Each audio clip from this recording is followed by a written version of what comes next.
안녕하세요. 역사돋보기입니다. 이전 청나라의 역사 시리즈를 청나라 6대 왕제 걸륭제까지 다루었습니다. 그 이후 아편전쟁을 기점으로 중국의 역사 시대를 근세와 근대로 구분하는데요. 걸륭제까지의 청나라는 만주족 청나라가 중국 전체를 지배하고 오늘날의 중국 영토보다 더 넓은 영토로 넓힌 청나라의 전성기였다면, 근대사로 넘어드는 시점에선 이제 청나라가 어떻게 무너지고 어떻게 그 지배력을 잃어가는가가 주된 내용이 될 예정입니다. 그 시작은 바로 우리 모두 익숙하게 들었던 아편전쟁인데요. 우선 걸륭제 이후, 아편전쟁 이전, 그 사이에는 무슨 일들이 있었는지 청나라 쇠퇴의 조짐부터 살펴보겠습니다.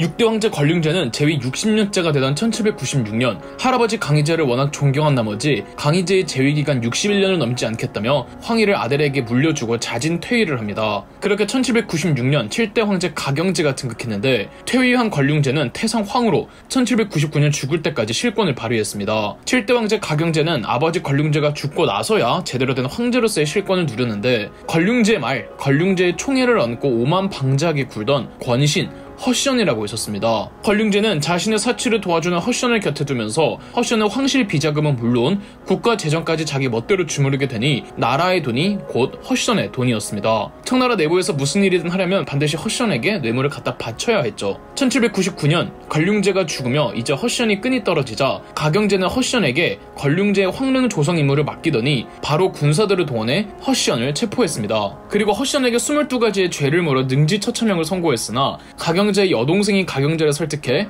자결형으로 끝을 맺었습니다. 가경제는 허션의 재산을 몰수했는데, 몰수한 허션의 재산이 포브스의 현재 자산치 추산에 따르면 1320억 달러였으며 이는 청나라의 12년에서 15년치 세입 수준이었다고 하죠. 비록 허션은 죽었을지언정 걸륭제 말기부터 만연해진 청나라 조정의 부정부패 및 각종 비리가 대단히 심각했습니다. 가경제는 재위 25년 전체를 청나라 조정의 부정부패를 일소하는데 전념했습니다. 인사권 대부분을 황제가 전담했고, 죄가 드러난 신하들의 경우 황제가 직접 가혹하게 처벌했습니다. 가경제의 노력으로 청나라 조정 내 부정부패는 많이 사라졌지만 지방은 나을 게 없었습니다. 각 지방의 관리들은 부패한 관리들이 부지기수였고, 이들은 영국 상인들로부터 뇌물을 받으면서 아편 밀수입을 암암리에 허용해 주었습니다. 결국 아편이 청나라 전국으로 퍼져나가는 조짐이 가경제 때 생겨났죠. 가경제의 마지막 치사 연도에는 아편 상자가 1만 상자에 육박했고, 이는 4년 만에 2배가 뛴 수치였습니다. 또한 청나라 지방 관리들은 백성들을 상대로 재산과 세금을 불법적으로 탈취해갔습니다. 더군다나 자연재해까지 겹쳐 고단해진 백성들은 청나라 지배력이 다소 약한 고비 사막이나 내몽골 지역 혹은 만주 지역으로 대거 이동하곤 했습니다. 가경제는 아버지 걸륭제로부터 최악의 유산을 물려받았습니다. 국가의 적재재정이었습니다. 청나라의 역사 시리즈에서 다뤘듯 걸륭제는 청나라의 황제의 권위와 황실의 권위를 드높여 보이기 위해서 엄청난 사치벽을 누렸고, 이는 청나라 국가 재정에 큰 타격을 주었습니다. 가경제 때에 오면 청나라 국고가 바닥이었습니다. 가경제는 국고를 채우기 위한 방법으로 최악의 수단책을 썼습니다. 세금 인상이었죠. 가뜩이나 가난하고 소작농 혹은 노동자로 전락한 농민의 수가 점점 많아지는 마당에 국가의 세금 인상은 백성들을 말라 죽였습니다. 이렇게 민생이 피폐해지니 전형적인 왕조 말기 현상이 일어나니 바로 사이비 종교가 성행했다는 거죠. 백령교가 다시 수면 위로 올라오기 시작했습니다. 백령교는 불교의 사이비 일파로 중국 남송 때에 만들어진 종교입니다. 특히 중국이 몽골족이 세운 나라 원나라의 지배를 받고 있을 때 한족들 사이에서 크게 성행했는데, 이는 백령교가 언젠간 한족을 구원해줄 메시아적 존재가 나타난다는 구원신앙이 그 기본 교리였기 때문입니다. 몽골족의 지배를 받으며 자존심이 상했던 한족들은 백령교를 믿으며 언젠가 한족의 나라가 몽골족의 나라를 내쫓을 날을 기다리고 있었던 거죠. 백령교 강경파에서는 군대를 조직해서 곳곳에서 반란을 일으키기도 했습니다. 백령교에서는 언젠가 도래할 구원의 날을 위해 신도들에게 무술을 익히도록 하기도 했거든요. 우리가 흔히 알고 있는 중국이나 홍콩 무협의 무술이 전부 백령교의 무술에서 비롯되었습니다. 이런 극성 백령교도 한족들이 원나라 말기에 일으켰던 반란이 홍건적의 난입니다. 여러 홍건적 일파 중 주원장이 이끄는 일파는 중국 남부의 명나라를 건국하고 원나라를 중국 본토에서 내쫓는 데 성공합니다. 원나라가 물러나고 정통 중국 한족의 국가인 명나라가 들어서자 백령교의 위세는 다소 축소되었죠. 그러나 만주족의 청나라가 다시 중국 본토를 지배하고 한족은 만주족의 지배를 받게 되자 백령교는 다시 한족들 사이에서 유행했습니다. 청황실의 부패한 사치벽과 농민들의 피폐해진 삶은 백령교가 더더욱 확산되는 기름 역할을 해버린 겁니다. 백령교 백년교는 주로 화북, 사천, 산서성 일대에 퍼졌고 1796년 가경제 원년에 백년교도의 난이 터지기도 했습니다. 첫 백년교도의 난이 발발했을 땐 아직 권륭제가 상황으로 살아있을 때여서 권륭제가 직접 반란 진압일을 도맡았는데 그간 무적이라 생각했던 8기분이 백년교도의 반란군을 상대로 고전을 면치 못합니다. 심지어 백년교도의 난이 일어나자 이듬해 1797년 평소 만주족의 지배에 불만을 품고 있던 묘족들도 운남성에서 반란을 일으켰습니다. 가경제가 친정을 시작하고 나서도 백년교도와 묘족의 반란은 진압되진 않았습니다. 청나라 정규군이었던 8기군과 한족 정규군이었던 노경군은 속수무책이었습니다. 하지만 백년교와 묘족들 역시 청나라 황실이나 수도를 위협할 정도의 세력은 아니었고 다소 수도에서 떨어진 지역이었기 때문에 10년에 가까운 반란기 동안 청나라 정부를 전복시키지는 못했죠. 결국 각 지방의 향토 방위부대였던 향용들이 반란을 진압했습니다. 당연하게도 향토군이었기에 중국 한족들이 다수였죠. 백년교도의 난은 가경 9년인 1804년에, 묘족의 난은 가경 11년인 1806년에 진압됐습니다. 거의 10년에 가까운 반란군과의 전쟁에서 청나라 황실은 또 막대한 재정을 손실했고 이는 농민들 세금을 가중시키는 악순환의 고리로 작동하게 됐습니다. 백년교도의 난에 진압된 이후 그 잔당 세력들끼리 천리교라는 새로운 종교 집단을 창설했습니다. 천리교의 교주였던 임청은 이전 백년교도의 난의 실패를 교훈삼아 대규모로 반란을 일으키지 않고 베이징 자금성의 환관들과 궁인들을 포섭했고 이 가경제가 열하로 피서를 가 황궁을 비운 틈을 타 베이징 자금성에 몰래 잠입해 성공, 200여 명의 군사들로 황궁에 침입했습니다. 이때 다행히 가경제의 둘째 아들이 금유대를 대동하고 신속하게 대처했고 직접 권총으로 임청을 사살하여 난리를 수습할 수가 있었습니다. 이 사건을 천리지변 혹은 계유지변이라고 부릅니다. 이 일이 있고 나서도 백년군은 완전히 박멸되지 않았고 미약하게나마 후대에 이어졌습니다. 나중에 의화단 운동을 일으키는 세력 역시 백년교도들이었죠. 1820년 가경제가 사망하고 차남이 8대 황제가 되는데 이 황제가 천리지변 당시 권총으로 직접 반란을 진압했던 도광제였습니다. 가경제 때부터 서서히 퍼지기 시작한 아편은 도광제 치세에 더 확산되고 있었습니다. 청나라는 대외무역에 관해서 특히 서양 세력에 대해서 폐쇄적인 입장을 고수했습니다. 중국 남쪽의 광저우에서만 서양 상인들이 중국 상인들과 무역을 해줄 수 있도록 제한적으로 서양 세력들에게 무역을 허용해 주었습니다. 그마저도 청나라는 월회관이라는 세관을 광저우에 설치해 서양 상단의 무역에 막대한 세금을 매겼죠. 서양과 청나라의 경제관계에 있어서 서양과 청나라는 동상이몽을 꾸고 있었습니다. 서양은 자유시장 경제체제의 근대적인 경제무역 관념과 새로운 시장 확보라는 목적으로 아시아로 진출해온 반면 청나라는 서양 국가들 역시 청나라의 머리만 조아리는 조공국 정도로 얕잡아봤습니다. 국가의 승인을 받아 무역업에 종사하던 상인들을 공행이라고 했는데 공행 중에서 서양인들과 무역을 하는 공행을 양행이라고 했습니다. 광저우에는 광저우 13행이라고 해서 서양인들과 무역을 하던 양행 상단이 총 13개가 있었습니다. 서양의 모든 무역을 13개 상단이 과점하고 있으니 수익이 어마어마했을 것이고 광저우 13행은 우스갯소리로 황제보다 자산이 많을 거란 이야기도 나돌았습니다. 그 중에서도 가장 큰 규모의 상단이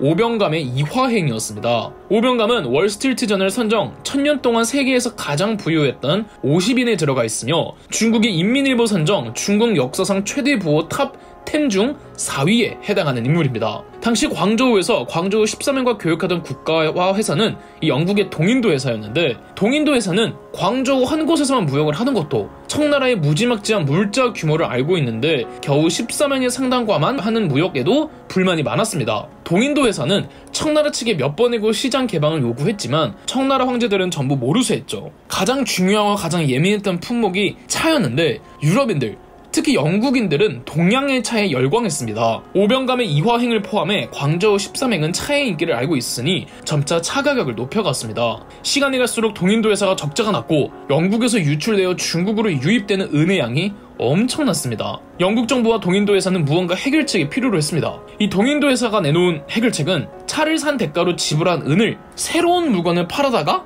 다시 은을 회수하는 것이었습니다. 동인도 회사가 찾은 품목은 인도산 아편, 즉 마약이었습니다. 당시 인도는 이미 동인도 회사가 장악하고 있던 상태였습니다. 동인도 회사는 인도의 농부들에게 아편 재배를 강요했고 그 아편들을 청나라에다가 내다 판 겁니다. 광저우에는 13행 말고 청나라의 불법적인 상단들이 더 있긴 했습니다. 이들도 돈을 벌기 위해 광저우의 청나라 불법 상단들은 아편 밀매를 시작했고 이 브로커들은 뇌물로 지방관들을 매수하여 지방관들은 아편 밀매를 눈감아 주었습니다. 심지어 뇌물 동시에 아편까지 공짜로 주면서 각 지방 관리들까지 맞이 아편에 중독시켰습니다. 당시 청나라 백성 대부분이 심각한 아편 중독증에 걸려 있었는데 이 도광제의 치세 중반 무렵 1830년대에 아편 중독자가 최소 300만 명 이상이었다고 하고 황제 도광제마저 아편 중독자였죠. 청나라는 이 아편 무역을 어떻게 해결했을까요? 동인도회사가 아편 밀매를 통해 벌어들인 수익은 영국 1년치 GDP의 6분의 1 정도였습니다. 도광제와 청나라 조정은 무언가 해결책을 내놓아야만 했습니다.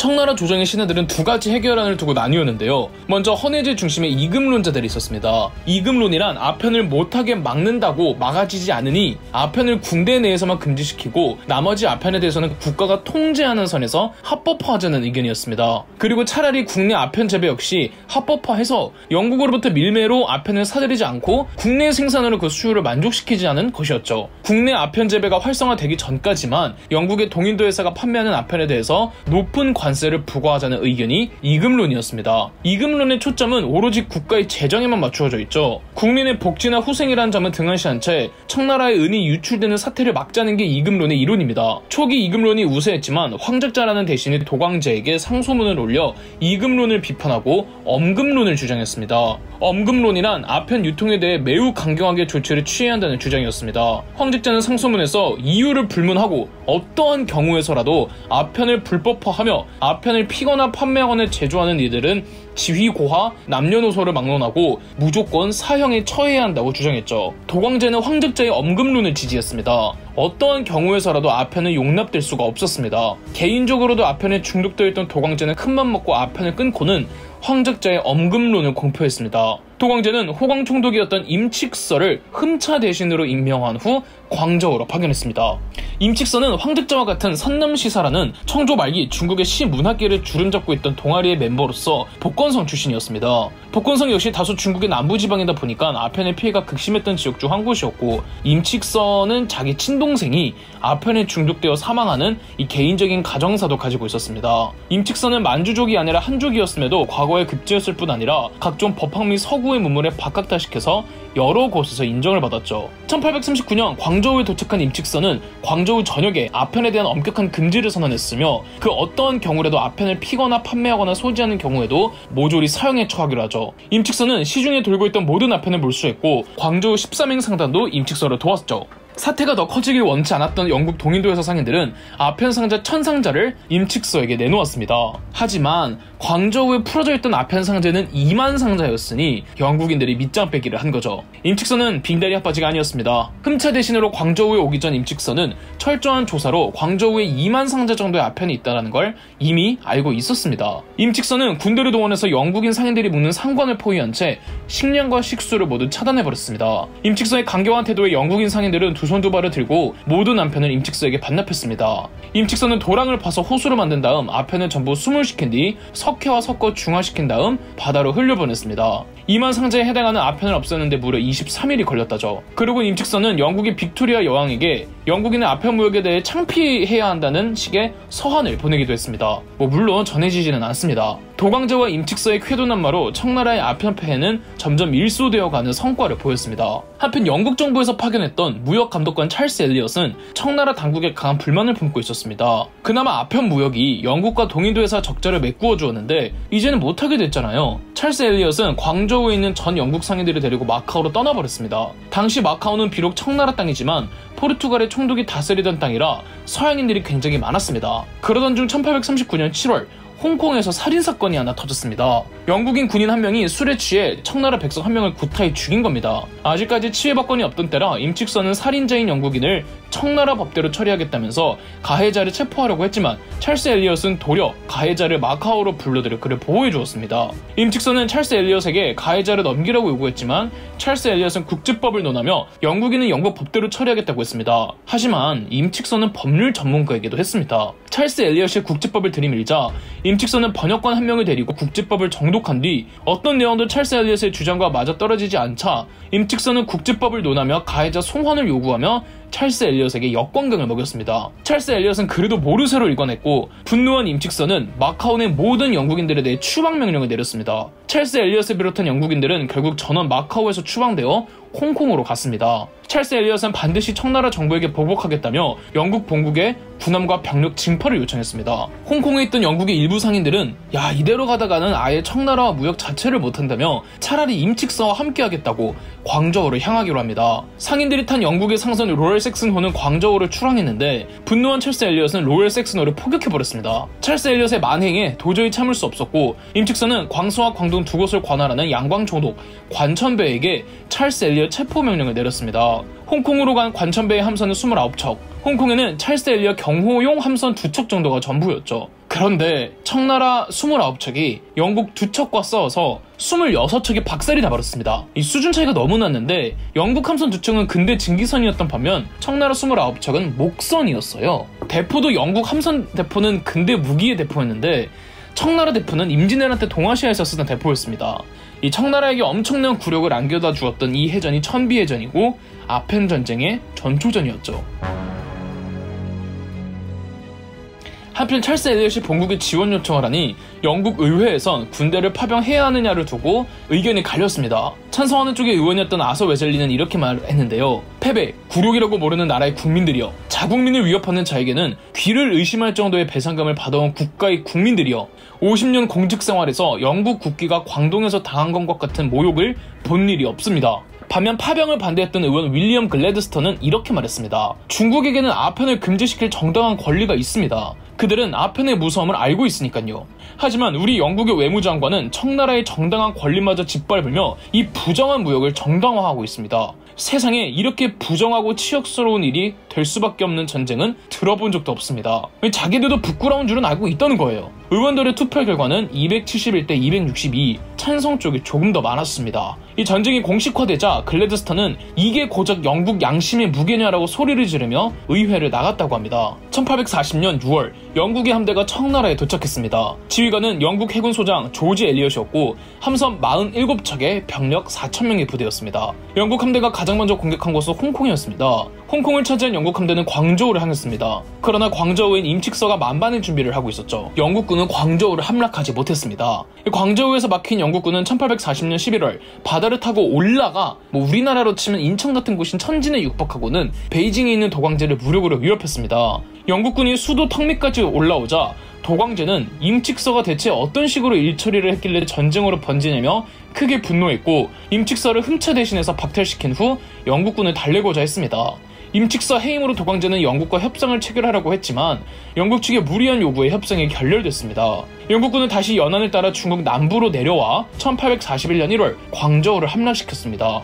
그리고 1842년 봄까지 영국군은 중국 남부와 동남부 해안가를 장악하며 초토화시켰습니다. 1842년 3월엔 상해가, 7월엔 남경 바로 앞도시까지 함락시키고 남경을 위협했죠. 결국 도광제는 패배를 인정했고 협상을 통해 전쟁을 끝내려 했습니다. 이렇게 해서 조약된 협상이 난징조약입니다. 난징조약은 총 13개의 내용이 있는데 이 주된 내용만 보자면 청나라는 광저우 외에 샤먼, 닝보, 푸저우, 상하이 등 총 5개 도시를 개항하고 홍콩을 영국에 할양, 아편 몰수로 인한 손해배상금으로 600만 달러를 배상, 공행제도 폐지, 전쟁 배상금 1200만 달러 등이 있었습니다. 난징조약은 중국사 최초의 근대적 불평등 조약이었으며 이로써 청나라는 근대화라는 새로운 시대에 뛰어들도록 강요를 받아 새로운 역사가 써내려져 갑니다. 이맘때쯤 광저우에는 과거 낙방에 실패한 한 청년이 이상한 종교를 퍼뜨려 나가는데 이 청년의 이름은 홍수전이었습니다.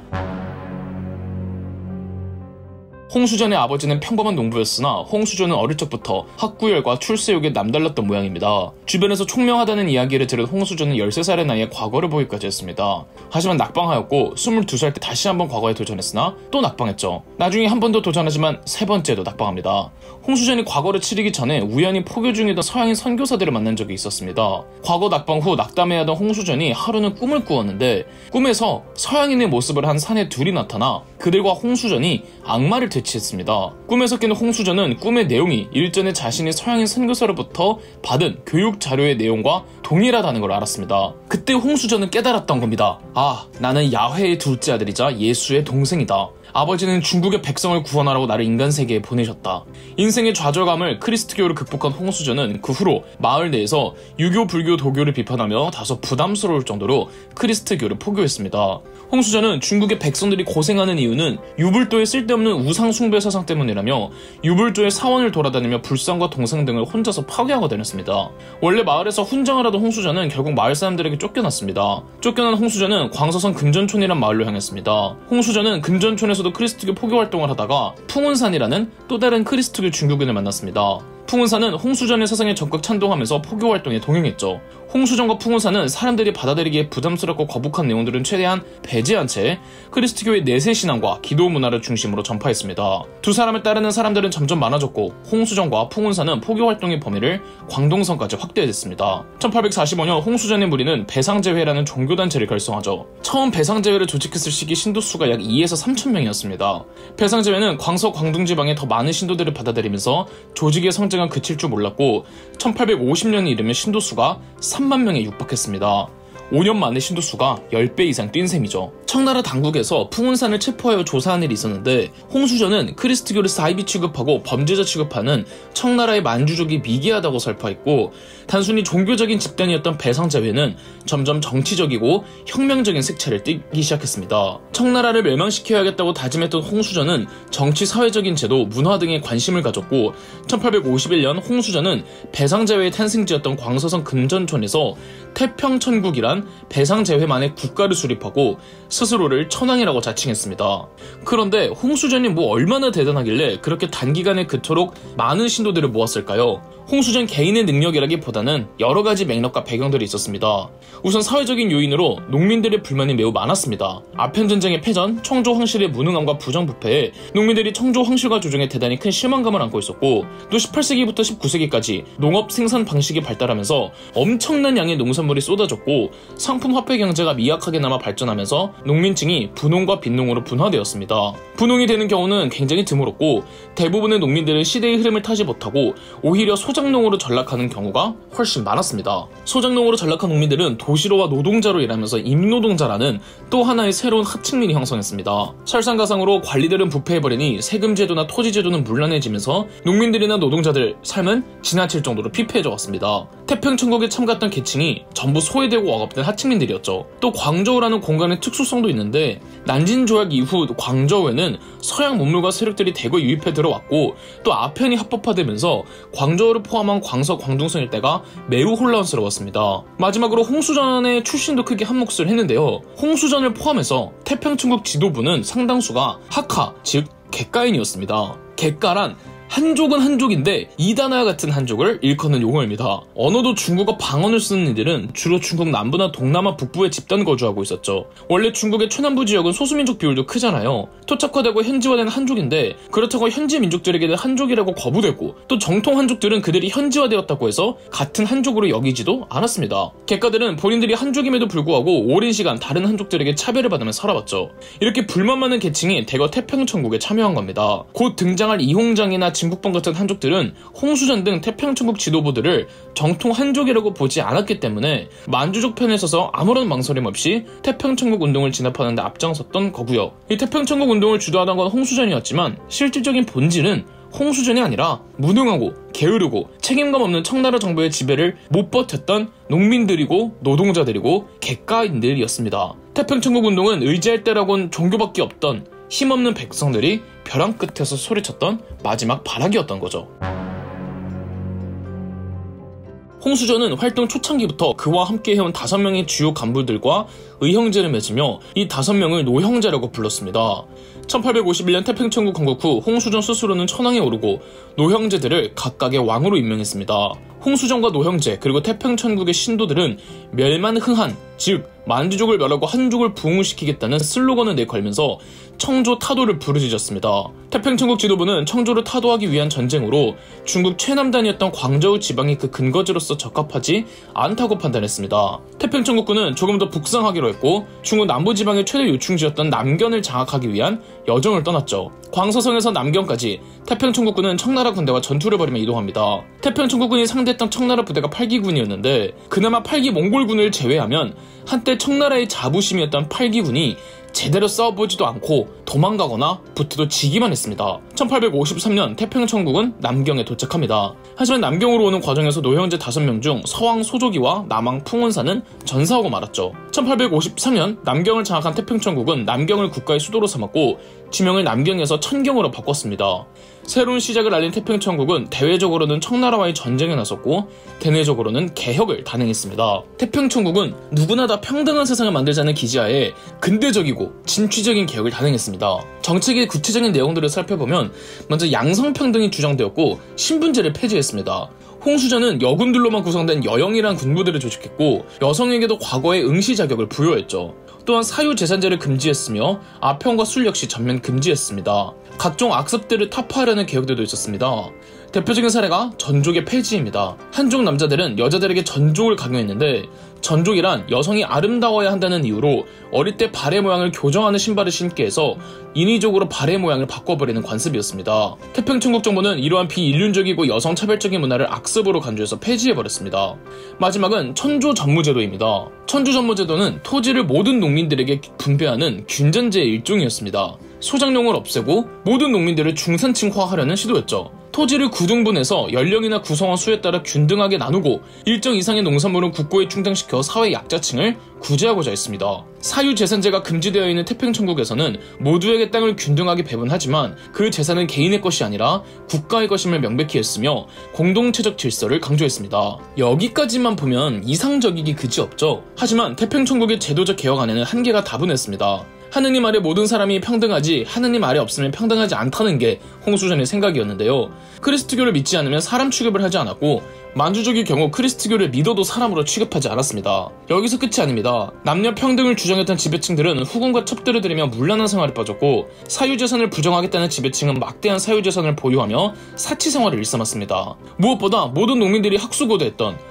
천조전무제도는 실제로 시행되지 않았습니다. 태평천국이라는 새로운 흐름에서 삶의 희망을 기대했던 백성들과 농민들은 홍수전을 비롯한 태평천국 정부에 크게 실망했고 민심을 빠르게 이반했습니다. 그리고 대외적으로 태평천국은 청나라 타도를 위한 원정에 나섰는데 노형제 중 동왕, 양소청은 북쪽 베이징으로 진격하는 북정과 서쪽 상하이로 진격하는 서정을 동시에 단행하기로 합니다. 그런데 청나라의 정규군인 8기군은 뭐 활약을 못했다고 했잖아요. 태평천국은 그럼 누구랑 싸웠던 걸까요? 바로 증국번의 향용이었습니다. 태평천국이 청나라군과 싸우며 남경으로 이동할 때 청나라 정규군인 8기군은 아무런 활약을 하지 못했습니다. 대신 싸웠던 다른 부대가 있었는데 바로 향용이라는 향촌 자치의 일종의 자경단 같은 부대였습니다.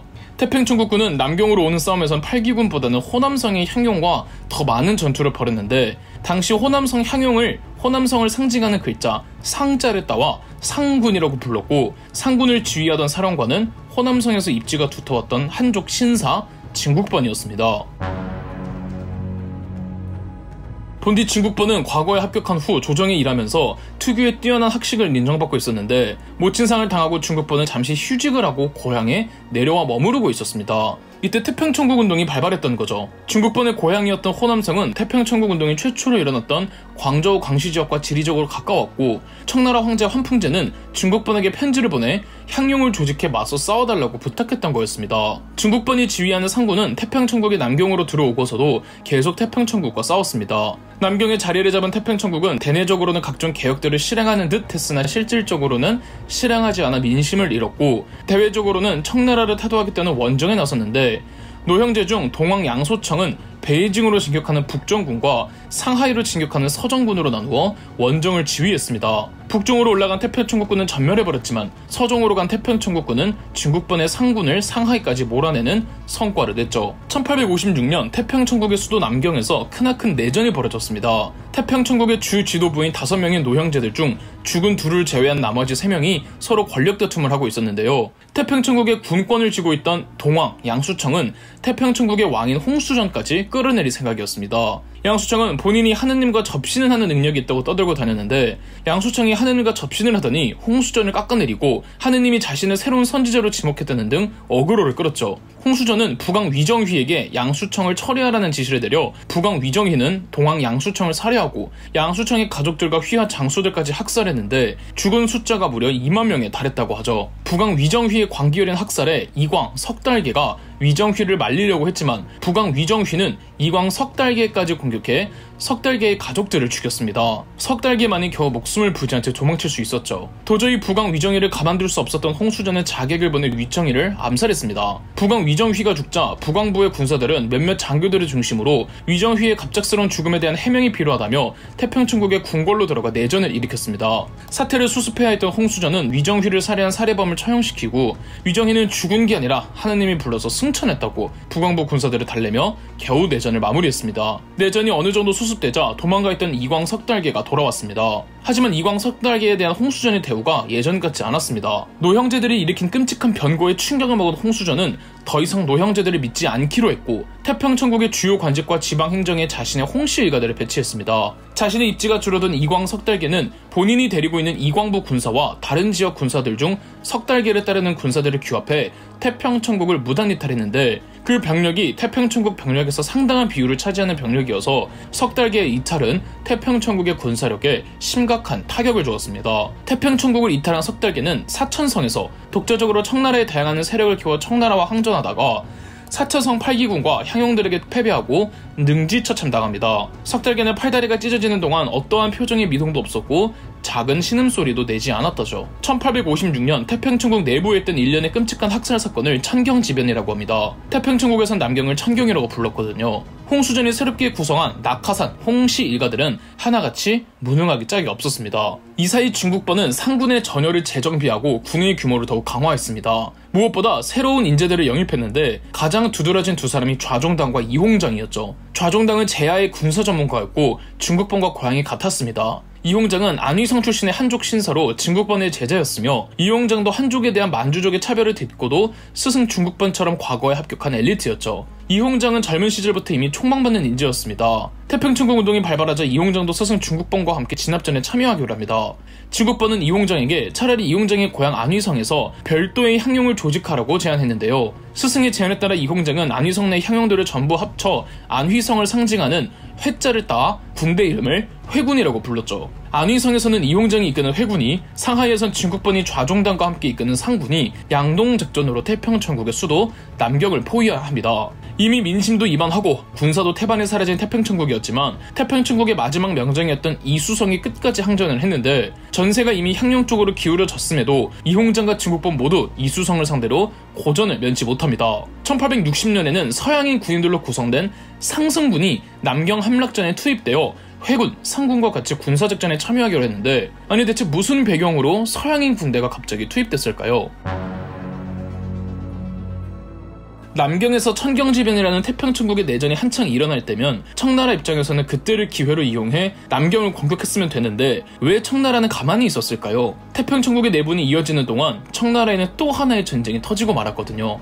바로 제2차 아편전쟁이었습니다. 제1차 아편전쟁이 끝나고 1842년 체결한 난징조약 이후로도 영국 정부와 동인도에서는 여전히 적자 무역 수지를 해결하지 못하고 있었습니다. 제1차 아편전쟁 이후 중국인들의 반영국 감정이 고조되어 서양인들의 물건을 구매하려 들지 않았고 중국의 기본적인 경제구조 자체가 산업혁명이 일어났던 영국과는 완전히 달랐습니다. 그리고 청나라가 자체 아편 생산을 하면서 동인도에서는 아편으로 옛날만큼의 수익을 내지 못했죠. 영국 정부와 동인도에서는 난징조약 이후의 상황에 대해 만족할 수가 없었습니다. 1842년 난징조약을 맺은 후 난징조약의 내용문들이 영국에게 실질적으로 도움이 되는가에 대한 회의적인 여론이 대두되자 영국 정부는 청나라 정부에게 난징조약의 후속조약 체결을 강요했습니다. 이게 후먼조약인데 난징조약으로 인해 개항한 항구도시 5개에서 영국인들의 조처지를 설정하며 그 5개 도시가 아니더라도 중국 내륙 어디서든 영국인들의 상업활동에 제한을 두지 않고 치외법권과 최애국 대우를 인정한다는 내용이었죠. 청나라는 영국의 돈 없는 조약 강요에 대응하기 위해 EEJ 전략을 취합니다. 같은 서양 국가들끼리 견제하라는 거죠. 청나라는 1844년 미국과 왕샤 조약을, 프랑스와 황푸 조약을 체결합니다. 영국 정부는 점점 바뀌어가는 청나라의 경제구조 속에서도 큰 이득을 보지 못하자 영국 국내에선 다시 전쟁을 통해 청나라로부터 더 확실한 이권을 받아야 한다는 분위기가 고조되었습니다. 시간이 흘러 1856년 광저우에서 해적 혐의를 받고 있는 중국인이 에로호라는 상선에 몸을 숨겼습니다. 에로호는 비록 영국에서 만들어진 배였으나 중국인이 사들인 중국인 소유의 배였고 선원들 전원 중국인이었습니다. 다만 중국인들의 배를 운영하는 법이나 항해면에선 지식이 많은 영국인을 선장으로 기용한 상태였습니다. 해적 혐의를 받던 중국인을 체포하고자 청나라 병사들이 에로호를 검문하는 과정에서 배에 개양되어 있던 영국 국기가 훼손되었습니다. 영국은 이 에로호 사건을 2차 전쟁을 위한 좋은 빌미로 삼고는 출병을 결정했죠. 같은 시기 프랑스 선교사 살인사건까지 벌어지자 프랑스도 개입, 영국과 함께 연합군을 조직합니다. 이게 제2차 아편전쟁입니다. 1856년 영푸연합군이 중국 광저우와 동남부 일대에 무차별 폭격을 퍼부었습니다. 딱 태평천국 내전과 겹치던 시기였죠. 청나라 8기군은 이번에도 영푸연합군에게 속절없이 무너졌고 1860년 수도 베이징까지 점령되는 초유의 사태가 벌어졌죠. 황제 한풍제는 불이 났게 베이징을 빠져나와 열하로 도망치고요. 결국 영국과 청나라 정부는 베이징 조약을 통해 전쟁을 마무리합니다. 베이징 조약의 내용으로는 개항 항구를 10개를 늘리고 크리스트교 포교 합법화, 배상금 지불 등이었습니다. 이 시점이 딱 중국번의 상군과 이홍정의 회군이 태평천국의 수도 남경을 포위하고 있을 때였죠. 제2차 아편전쟁이 끝나고 베이징 조약 체결 후 서양의 국가들은 태평천국 운동 진압 전쟁에 참전하기로 합니다. 처음엔 태평천국이 서양인들의 종교 크리스트교 기반이었기에 서양의 국가들이 호감을 가지고 지켜보고 있었으나 결국은 사이비에 불과한 종교였으며 무엇보다도 태평천국의 수도 남경이 상해와 지나치게 가까워 상해를 위협하고 있었거든요. 상하이는 영국과 프랑스가 아편전쟁을 통해 주요 항구 도시를 키우고 있던 도중이라 보호를 해야만 했고 소수의 서양 병력과 다수의 중국 병력 그리고 서양인 장교들이 이끄는 상승군이 조직되어 중국번의 상군 이홍정의 회군과 함께 태평천국 진압전에 투입되었습니다. 초창기 상승군은 미국인 와드 타운샌드가 지휘하였으나 와드의 사망 이후 영국인 해군 소령 CG 고든이 지휘했습니다. 상승군은 주로 이홍정의 회군과 연합작전을 펼쳤지만 고든 소령과 이홍장은 지휘 계통을 두고 자주 다투었습니다. 그러는 동시에 이홍장은 서양식 무기와 장비 사용법을 익혔으며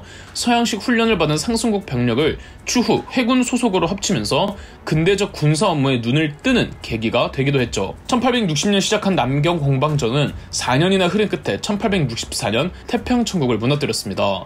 홍수전은 1864년 남경이 함락되기 한 달 전 사망했죠. 홍수전 사후 그 아들이 이수성과 함께 한 달여 정도 버텼지만 1864년 7월 남경이 함락되어 태평천국은 공식적으로 멸망했고 이수성은 체포되어 처형되었습니다. 그러나 남경이 함락되었다고 해서 완전히 태평천국 운동이 끝난 게 아니었습니다. 그 잔존 세력들은 미약하게 남아 계속 항전을 이어나갔습니다. 태평천국 멸망 직전 안위성 일대는 염군이라는 도적대들의 연합도 있었는데요. 태평천국 잔존 세력들은 이 염군에 합류해 반청 항전을 계속 이어나갔고 태평천국 잔당을 진압하는데 약 4년을 더 소요했습니다. 태평천국의 흔적이 완전히 사라진 건 1868년 정도였죠. 1851년 태평천국의 선포 이래 1864년 태평천국 멸망까지를 태평천국 운동 혹은 태평천국의 난이라고 하는데 1851년에서부터 1864년까지 14년 동안 태평천국 운동으로 인해 죽은 군인과 민간인 수를 다 합치면 2천만 명 정도라고 하네요.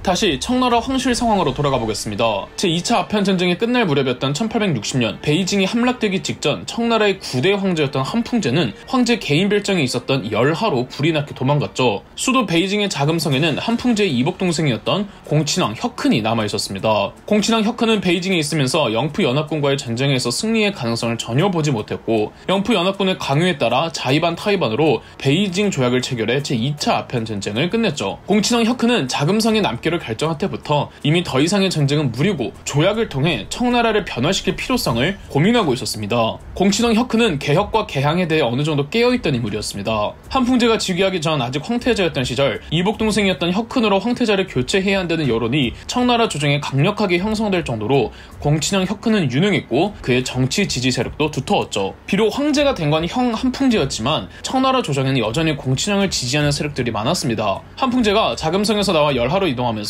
청나라 조정 대신들도 자금성에 남아있는 측과 황제를 따라 열하로 가는 측으로 나뉘는데 주로 자금성에 남아있던 세력은 공친왕 혁흔을 지지하던 세력으로 공친왕처럼 개항에 대해 어느 정도 열린 마음을 가지고 있었죠. 반면 한풍제를 따라 열하로 간 세력들은 전쟁의 책임을 회피하려고 황제를 보필한다는 명목하에 도망친 이들로 한풍제를 지지하던 세력이었습니다. 베이징 조약으로 제2차 아편전쟁이 끝나자 공친왕은 열하의 한풍제에게 베이징으로 환궁하라는 편지를 보내나 한풍제는 환궁하지 않았습니다. 아무래도 환궁하면 하면 다시 복잡한 정사 때문에 괴로워해하고 황제 개인적으로도 몸이 좋질 않아서 환궁을 차일피일 미루다가 이듬해 1861년 한풍제는 유언을 남기고 사망해버렸습니다. 한풍제에게는 아들이 딱 한 명 있었습니다. 한풍제에게는 자안태후라는 황비가 있었으나 한풍제의 이 유일한 아들은 황비의 소실이 아니라 후궁의 소실이었거든요. 이 유일한 아들이 한풍제의 뒤를 이어 청나라의 10대 황제 동치제로 즉위했고 즉위 당시 나이 6살이었습니다. 동치제의 생모는 비록 후궁이었으나 친아들이 황제가 되자 자희태후라는 태후의 자격으로 추정되었습니다. 동치제가 어렸기에 자안태후와 자희태후 두 어른이 섭정을 맡았죠. 한풍제는 생전에 자희태후의 약심과 야욕을 일찍이 견제하고 있었습니다. 한풍제는 자기 어린아들이 황제가 되면 생모인 자희태후의 권력이 막강해지고 자희태후가 청나라의 조정을 좌지우지할 것을 우려해 한풍제는 최측근이자 열하파의 대표였던 숙순을 불러 어린 황제를 잘 보필해달라는 부탁은 물론 혹시 자신의 죽음 이후 자희태후가 조정을 농단하거나 수상한 움직임을 보이면 바로 그녀를 처단하라는 유언을 남겼습니다. 한풍제의 장례식이 끝나고 한풍제의 시신을 베이징의 자금성으로 운반하기로 합니다. 한풍제의 거대한 운구 행렬식에 갑자기 군사들이 들이닥쳐 숙순을 비롯한 열하파 세력들을 일거이 체포해버렸는데 군사들을 지휘한 사람은 다름 아닌 공친왕 혁흔이었습니다. 자희태후는 언젠가 숙순과 그 세력이 자신을 제거하겠구나 낌새를 차리고 있었고 그녀는 숙순과 열하파의 정적이었던 공친왕과 베이징파 세력들을 끌어들여 선수를 쳤던 거죠. 자희태후와 공친왕은 숙순을 비롯한 열하파 세력들 대부분을 처형시키며 숙청을 단행했습니다. 황제는 어렵고 바야흐로 자희태후와 공친왕의 섭정체제가 돌입했죠. 이 사건이 신유정변입니다. 신유정변을 통해 권력의 핵심부에 있으며 황제보다 더 강한 영향력을 행사할 수 있게 된 공친왕 혁흔은 자신의 지지자들을 기반으로 본격적인 청나라 근대화를 계획했습니다. 청나라 개혁과 부국강병을 위해선 인재들이 절대적으로 더 많이 필요했는데 공친왕은 청나라의 개혁을 주도할 인재들로 태평천국운동 진압전에 활약하고 있는 한족 출신 신사층들, 바로 진국본 좌종당 이홍장 등을 등용했습니다. 공친왕은 이들에게 높은 관직을 제수하고 청나라 개혁의 실무진으로 발탁하니 공친왕 혁흔의 지원하에 한족 출신의 신사층들이 주도한 청나라의 첫 근대화 개혁이 바로 양무운동이었습니다. 공친왕은 1861년 서양 국가들과의 업무를 관장하고 총괄하는 기구 총리각국사무하문을 신설했습니다. 총리하문은 서양 국가와의 외교 등을 비롯해 유학생 파견, 기술 및 차관 도입 등 서양과 관련된 모든 업무를 도맡는 기구였으며 공친왕의 야심작이었던 근대화운동의 커맨드 센터 같은 거였죠. 총리하문을 중심으로 공친왕이 전개한 근대화 개혁을 서양의 힘과 능력을 배워 키운다는 뜻에서 양무운동이라고 부른답니다. 1862년 총리하문은 외교관 양성을 위한 동문관을 전국적으로 설치했으며 서구식 교육기관인 양무학당을 세워 서양 국가들로 유학생을 선발해 파견하기도 했습니다. 양무운동의 직접적인 실행자였던 진국본 좌정당 이홍장 등을 양무파 관료라고 불렀습니다. 이 총리하문의 신설과 함께 바로 양무운동이 전개된 건 아니었죠. 아직 태평천국운동 진압 전쟁이 계속되고 있었고 1864년에 이르러서야 비로소 태평천국을 무너뜨렸죠. 그 이후에나 진국본 좌정당 이홍장이 양무운동에 적극적으로 참여하기 시작했습니다. 이들의 주된 관심사는 군사와 기술 분야였습니다. 1863년 총리하문은 수저우의 중국 최초로 서양식 무기 공장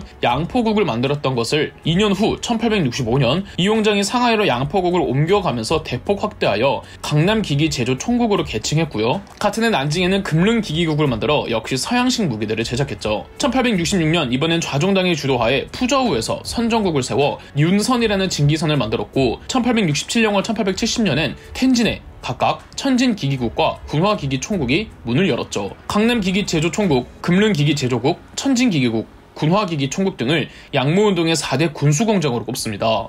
이 외에도 전국적으로 총 24개의 중소군수공장들이 있었다고 하네요. 공친왕 혁흔은 이홍장을 우리나라로 따지면 경기도 도지사에 해당하는 직례성의 직례총독에 임명하고 총리하문 소속에서 외교 업무를 담당하는 통상대신을 북양대신으로 이름을 바꾸면서 직례총독이 북양대신을 겸하게 했습니다. 이로써 직례총독인 이홍장은 북양대신이 되어 청나라의 외교 업무를 총괄하기 시작했죠. 본디 직례총독은 이홍장의 스승 중국번이었지만 중국번은 오늘날의 장시성과 안후의성을 담당하는 양강총독으로 부임하면서 이홍장이 후임으로 직례총독을 이어받았던 겁니다. 직례총독이 외교 업무를 관장하는 북양대신을 겸했다면 양강총독은 무역 업무를 관장하는 남양대신을 겸했습니다. 중국번은 1872년 양강총독의 사무실이 있던 남경에서 병으로 사망했습니다. 스승 진국번이 한 시대를 남기고 떠나자 이제 이홍장 좌종장 세대가 양무운동의 두 기둥이 되었죠. 1870년대 양무운동은 산업 분야에서도 근대화를 추진했습니다. 군기 및 무기 생산에 있어서 절대적으로 필요한 자원이 석탄이었습니다.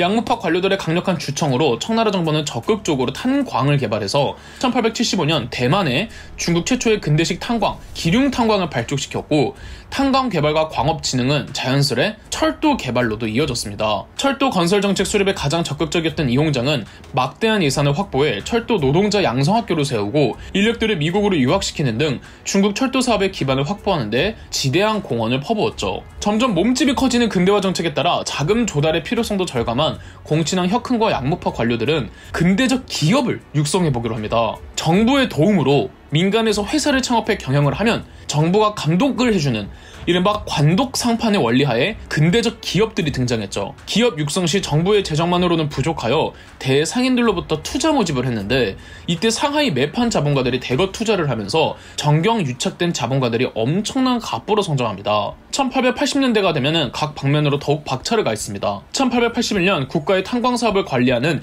개평 광무국을 독립시켰고, 같은 해 약 10km 거리를 잇는 중국 최초의 철도 공사가 끝이 납니다. 1879년 양무파 관료 중 한 사람이었던 성선회가 이홍정에게 전보 산업을 건의해 1880년대부터 본격적으로 성선회는 청나라 각지에 전보, 전신을 까는 사업을 진행했고, 성선회의 노력으로 1881년 북경과 천진 사이에 전신이 연결됐고, 다음해 1882년 상해, 광저우, 닝보, 푸저우가 샤먼 등 중국 남부 지역 주요 도시에 전신을 연결했습니다. 양무운동으로 청나라는 완전히 새로운 나라로 몰라보게 변하고 있었습니다. 그런데 양무운동이 한참 진행될 때 양무운동의 방향성을 두고 이홍장과 좌종당의 의견이 대립하게 됩니다. 좌종당은 육방 강화론이라고 근대화된 군사력을 육군에 강화하자는, 반면 이홍장은 해방 강화론이라고 해군을 강화하자는 의견을 주장했습니다. 당장의 빛을 발한 건 좌종당의 육방 강화론이었는데요. 그 가장 큰 이유는 러시아였습니다.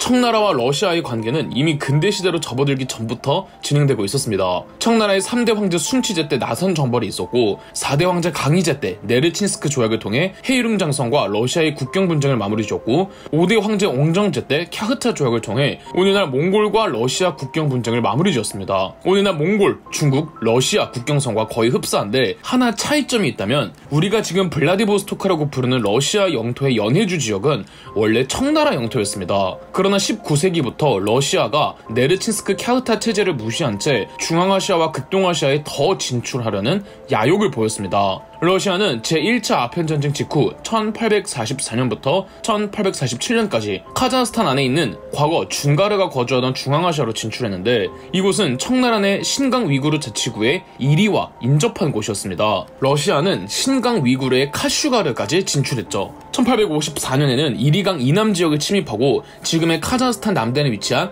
알마티까지 진출했습니다. 1865년 타슈케트 점령을 시작으로 1868년 사마르칸트를 점령하면서 우즈베키스탄 동부 지역과 키르기스탄 서부 지역을 넘어 타지키스탄 북서부 지역까지 진출합니다. 그러나 1853년 크림 전쟁이 발발하고 1854년에는 영국과 프랑스가 러시아에 선전포고를 한 시점에서 러시아는 청나라의 불만을 무릅쓰고 아시아 대륙 극동 지역인 캄차카 반도로 물자를 수송할 수 있는 항만 시설을 만주의 아무르강 하류에 본격적으로 건설하기 시작했습니다. 당시 두 차례의 아편 전쟁과 태평천국을 미처 진압하지 못하던 청나라는 러시아의 이러한 조약 위반 행위에 대해 적극적으로 항의할 여력조차 없었습니다. 1856년 2차 아편전쟁이 발발하면서 영국 및 프랑스와 함께 청나라로부터 이권을 얻어내려는 러시아는 영국과 잠시 공조관계를 형성합니다. 1857년 12월 광동을 점령한 영국과 프랑스는 미국과 러시아를 끌어들여 청나라와의 공동협상에 착수하지만 청나라는 이들의 협상 요구에 소극적이었죠. 청나라는 공동협상을 요구한 4개국의 이익이 서로 다르다는 점을 간파하고 서구 열강들 사이의 갈등을 야기할 목적으로 러시아와의 국경조약 개정 협상에만 응합니다. 이렇게 1858년 네르친스크 캬흐타 조약을 완전히 종결시키고 새롭게 아이훈 조약을 체결합니다. 아이훈 조약에 따라 아르군강과 아무르강이 청나라와 러시아의 국경으로 승인됐을 뿐만 아니라 이 러시아가 배타적으로 아무르강, 우수리강, 송화강을 항해할 수 있게 되었습니다. 이후 청나라가 제2차 아편전쟁으로 영국과 프랑스에 의해 북경이 함락되는 1860년 러시아는 청나라와 영국, 프랑스 사이를 중재하는 역할을 맡은 대가로 불평등 조약이었던 러청 베이징 조약을 체결하면서 블라디보스토크를 러시아가 가져갑니다. 이후 청나라는 양무운동이라는 근대화 작업에 착수합니다. 양무운동도 어느 어느덧 10년차 접어드는 1871년 청나라 내 이슬람 교도들의 반란이 일어납니다. 청나라는 18세기 걸륭제가 최후의 유목국가라고 알려진 중가르를 원정하고 오늘날 위구르 지역의 신강 위구르를 개척했지만 이곳에 성을 설치하지는 않았고 현지의 무슬림과 몽골인 그리고 티베트인의 유력자들에게 통치를 맡겼었습니다. 그 덕분에 이 지역은 다양성을 유지할 수 있었지만 점차 러시아가 내려오고 영국이 러시아의 남하를 경계하자 청나라의 통치가 느슨해진 틈을 타 중앙아시아는 국제정치에서 또 하나의 중요한 장이 되었습니다. 1862년 산시성에서 회교도의 반란이 일어났습니다. 회교도는 한족은 한족인데 이슬람교를 믿는 한족들을 가리킵니다. 이 반란은 신강 위구르의 투르크계 무슬림으로도 확대되었고 투르크의 야쿱 백이 반란을 지휘하며 카슈가르 지방으로 공격해 들어와 이리를 제외한 신강 전 지역을 대부분 지배했습니다. 심지어 러시아가 이슬람의 반란을 돕습니다. 러시아는 그 틈을 이용해 청나라의 영토였던 이리를 무력으로 점령해버립니다. 그런데 예상 외로 1877년 야쿠백이 사망하면서 좌종당이 이슬람의 반란을 진압합니다. 청나라는 신강 위구르로 넘어오려는 러시아의 위협에 대응하기 위해 1884년 신강성을 설치해 투르크계를 직접 통치하기 시작했습니다. 러시아의 위협 그리고 야쿠백의 반란 등으로 좌종당의 육방 강화론이 더 큰 지지를 받고 있던 겁니다. 하지만 청나라는 여전히 러시아의 존재를 두려워하고 있었고 전권 대신 숭우는 신강 위구르의 70%가량을 러시아에 넘겨주는 리바디아 조약을 체결합니다. 하지만 이후에서야 러시아의 내부 사정이 결코 좋지 않다는 정보를 입수한 청나라 정부는 조약의 비준을 거부한 뒤 신강 위구르 지역으로 재차 출전할 것을 계획하게 됩니다. 여러 가지 이유로 더 이상의 전쟁을 수행할 여력이 없었던 러시아는 1881년 이리 지역의 대부분을 다시 청나라에게 넘겨주기로 합니다. 1871년 러시아의 무력 이리 점령에서부터 1881년 이리 지역을 다시 청나라에게 돌려주기까지를 이리 분쟁이라고 합니다. 지금의 이리도 중국 서북부 가장 끝쪽 지역에 위치하고 있습니다. 청나라는 러시아를 위협적으로 인식한 뒤 러시아를 극도로 경계했습니다. 그 유명한 황춘시엔의 조선 책략도 조선이 러시아를 견제하기 위한 방법들을 다룬 내용이죠. 이슬람의 반란 세력을 진압하면서 러시아와 직접적인 충돌했던 좌종당을 필두로 청나라는 러시아의 진출과 팽창을 막는 것에 주력해야 된다는 주장을 펼쳤습니다. 이 말은 곧 육군을 강화해야 한다는 뜻이었죠. 하지만 그만큼 바다에서 오는 위협도 상당했는데요. 청나라는 이제 메이지 유신에 들어선 일본과 1871년 아시아 최초 근대적 관계의 조약을 체결했습니다. 1871년 9월 13일 청나라에서는 이홍정이, 일본에서는 다데무네다니가 이 정권대사로 천진에서 조약 합의에 이른 이 조약을 청일수호 조약이라고 합니다.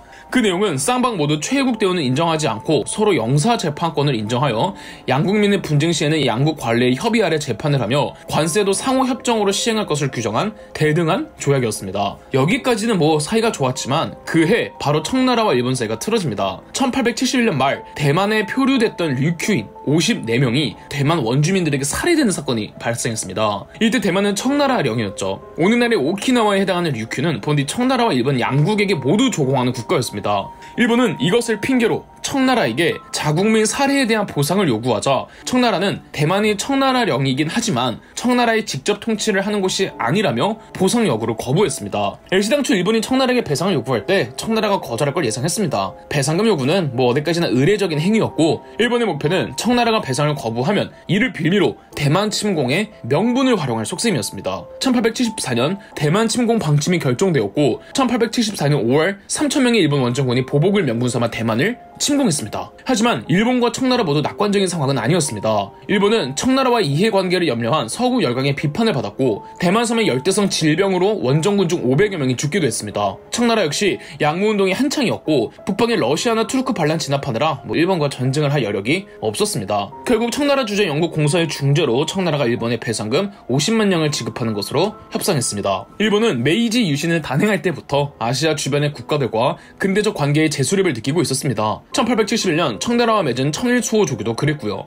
하지만 역시 일본에게 반드시 짚고 넘어가야 할 국가가 바로 조선이었습니다. 그런데 일본이 조선과 근대적 관계를 맺기 전에는 청나라라는 거대한 국가가 있어서 여간 거슬리는 게 아니었습니다. 조선은 청나라의 조공국이었잖아요.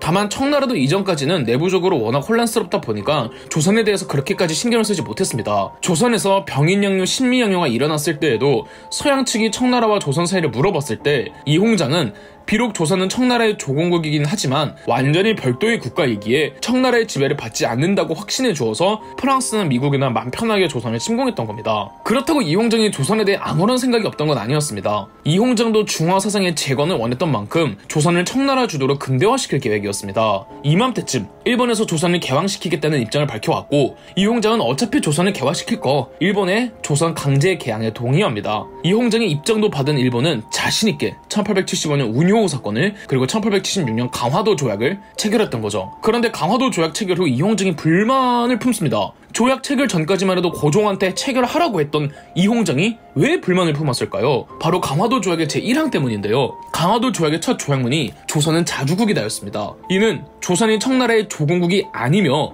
일본이 조선에게 어떻게 해도 청나라가 조선에 개입할 명분이 없다고 박아놓은 거였죠. 이때부터 조선에 진출하려는 일본의 야심을 파악한 이홍장은 어떻게든 일본보다 청나라의 영향력을 조선에 더 퍼뜨리려고 합니다. 자, 비로소 조선을 두고 청나라와 일본의 갈등이 점화되는데요. 때마침 일본에서는 강화도 조약 체결 직후 세이난 전쟁이라는 내전에 치닫는 바람에 그 사이 이홍장은 조선에 더 큰 영향력을 행사합니다. 청나라와 일본 사이의 갈등은 조선만 있는 게 아니었습니다. 어느 날 오키나와에 해당하는 류큐 문제도 있었죠. 일본이 조선의 운효호 사건을 일으켰던 그해 1875년 일본은 류큐에 청나라와의 조공책봉 체제의 단절을 요구했습니다. 류큐의 쇼타이 왕은 소극적인 태도를 보이며 저항했죠. 이 사실이 청나라에 알려지자 당시 주일 청대사관 하여장은 류큐의 청나라 군대를 파병하자고 주장했습니다. 하지만 이홍장은 러시아와의 이리 분쟁 등으로 류큐 문제에 신경 쓸 여유가 없었고 이홍장은 하여장에게 외교적 항의와 교섭이라는 소극책을 쓸 것을 지시했습니다. 하여장은 결국 류큐 문제에 대해 외교적인 항의에만 머물렀고 일본은 들은 척도 하지 않았습니다. 일본은 1879년 류큐의 최후 통첩을 내렸고 류큐가 청나라 조공단절을 거부하자 일본은 군대를 파견해 무력으로 류큐의 왕을 끌어내렸습니다. 류큐의 옛 땅엔 오키나와 현이 설치되어 류큐 왕국은 멸망했고 현재의 오키나와는 이렇게 탄생했습니다. 1879년 5월 청나라의 청리하무는 일본의 류큐 병합에 대해 강력하게 항의했지만 일본은 내정 문재인이 신경 쓰지 말라며 청나라 총리하문의 항의를 무시했습니다. 결국 이홍정의 부탁으로 미국의 전 대통령 율리시스 S. 그랜트가 중재에 나섰죠. 그랜트의 중재로 일본은 1880년 8월 류큐 분할 조약을 제시했습니다. 조약의 내용은 일본이 류큐 제도 중 일부를 청나라에게 할양하는 대신 청일 수호조교에 최애국 대우와 내지 통상권을 추가하자는 것이었습니다. 청나라는 호의적인 입장이었지만 류큐인들은 이에 대해 반대하는 청원서를 올렸습니다. 류큐인들이 원하던 것은 완전한 자주권이었죠. 류큐인들의 극심한 반대에 이홍장은 류큐 분할 조약을 백지화하였습니다. 그렇게 류큐는 자연스럽게 일본의 오키나와 현으로 편입되어 갔죠. 류큐와 대만을 빼앗겼을지언정 조선에서만큼은 아직까지 청나라의 힘이 더 강력했습니다. 이제 조선도 개항을 하고 근대화에 접어들면서 조선은 별개군이라는 신식군대를 창설했는데 이에 반발한 구식군인들이 1882년 이모군란이라는 반란을 일으켰습니다. 이모군란은 엄연히 고종과 명성황후에 대한 불만이었기 때문에 이모군란의 주동자들은 과거 흥선대원군의 섭정을 지지했습니다. 명성황후는 청나라에게 구원을 요청했고 이홍장은 막원충을 조선으로 급파했습니다. 군대를 이끌고 들어온 막원충은 흥선대원군부터 만났는데 흥선대원군은 조선이 다시금 보수적인 쇄국 정책의 외교 노선을 걷겠다는 뜻을 밝혔다고 합니다. 청나라는 조선이 서양과 계속 조약을 맺어 조선 내 일본의 영향력을 무력하게 만들어야 하는 상황에서 흥선대원군의 쇄국 정책은 청나라 입장에서는 용인할 수가 없었습니다. 막원충은 무력을 써서 흥선대원군을 납치해버렸습니다. 막원충에 이어 추가로 조선에 파견된 청나라의 오경장은 흥선대원군을 데리고 청나라로 보내버렸습니다. 청나라 장수였던 원세계는 궁궐을 점거하고 오경장은 4,000명의 청나라군을 한양 곳곳에 배치한 뒤 이태원과 왕십리에서 이모군란을 진압하였습니다. 청나라의 호위하에 명성황후는 도망쳤던 충주에서 왕궁으로 귀환하죠. 이모군란이 평정된 다음 청나라는 조선의 군사권, 외교권 및 재정권을 지휘 감독하게 되었습니다. 청나라의 장수 원세계는 군사자문 제격으로 조선군을 통제했으며 막원상과 독일인 멜렌도르픈을 파견해서 조선의 재정 분야와 외교 분야를 감시 감독하기도 했습니다. 이모군란 이후 그해 청나라는 조선과 조청삼이 수륙 무역 장정을 체결했습니다. 조청삼이 수륙 무역 장정은 조선과 청나라 사이 무역 및 경제 관련한 내용을 정리한 근대적 장정인데 장정 협상에 참여했던 조선의 관료 어윤중은 개항장에서의 재판 관할권 문제, 양국 연안에서의 어업활동, 수도 한성에서 청나라 상인들이 시장을 만드는 개장 설치 여부 및 내륙 지방까지 들어와 장사를 할 수 있는 내지 채판, 그리고 홍삼 세율에 관해서 수정을 요구했지만 홍삼 세율만 살짝 조정된 것을 제외하면 어윤중의 수정 요청은 전부 받아들여지지 않았습니다. 조청상미 수릉무역 장정의 핵심은 청나라 자본이 물밀듯 조선에 들어왔다는 겁니다. 치위법권은 당연히 적용되었고 한성과 가까운 양하진을 개방하면서 청나라 상인들이 대거 돈을 벌기 위해 한양으로 들어왔습니다. 청나라의 신기하고 우수한 물건들이 팔리는 시장이 대거 열렸고 한양의 상공인들은 대거 몰락했죠. 조청상미 수릉무역 장정은 강화도 조약 이후 일본이 조선을 예속화시키려는 행위에 대한 청나라의 제대로 된 반격이었습니다.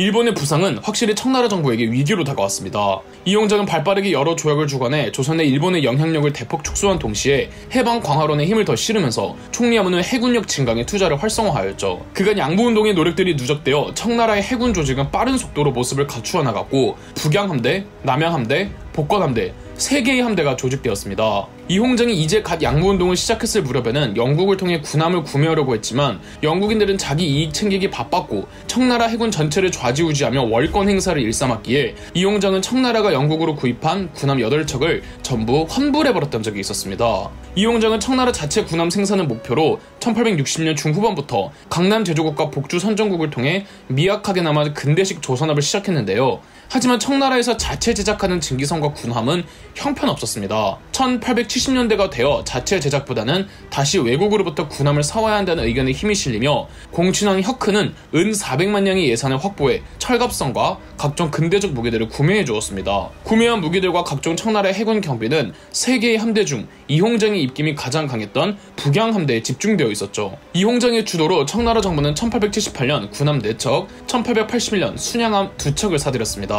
그리고 이홍장이 오르팔 정여창이 실무자로 있으면서 외국인 장교들을 초빙해 청나라 해군은 근대적 해군의 모습을 갖추어 나갔죠. 1884년 이전까지 북양함대의 군함수는 총 14척이었고 독일제 철갑선이 우수하다고 하여 은 340만 냥으로 순양함에 이어 독일로부터 철갑선 2척을 구매합니다. 이홍장이 구매했던 독일제 철갑선은 기동성은 약해도 화력이 우수했으며 일본 측이 외국에서 구매한 철갑선보다 훨씬 강력했죠. 반면 좌종당의 입김이 강하게 들어가 있던 복건함대는 아직도 복주 선정국에서 자체 제작한 함선이 대부분이었으며 남양함대도 상황이 유사했습니다. 좌종당이 군함 구매에 대해 회의적이었기 때문이었죠. 북양함대, 남양함대, 복건함대를 삼양수사라고 부르는데요. 삼양수사라 불리던 3개의 함대는 중앙정부의 통제보다는 함대 지휘관의 재량이 더 절대적이었습니다. 태평천국 전쟁 당시 진압에 투입되었던 향용부대가 해산되지 않고 각각 삼양수사로 이어졌기 때문이죠. 예컨대 이홍장의 회군은 북양함대로 진국번의 상군은 진국번 사후 좌종당이 이어받아 복건함대로 이어졌습니다. 다만 좌종당은 해군에 그렇게 큰 관심을 보이지 않았기에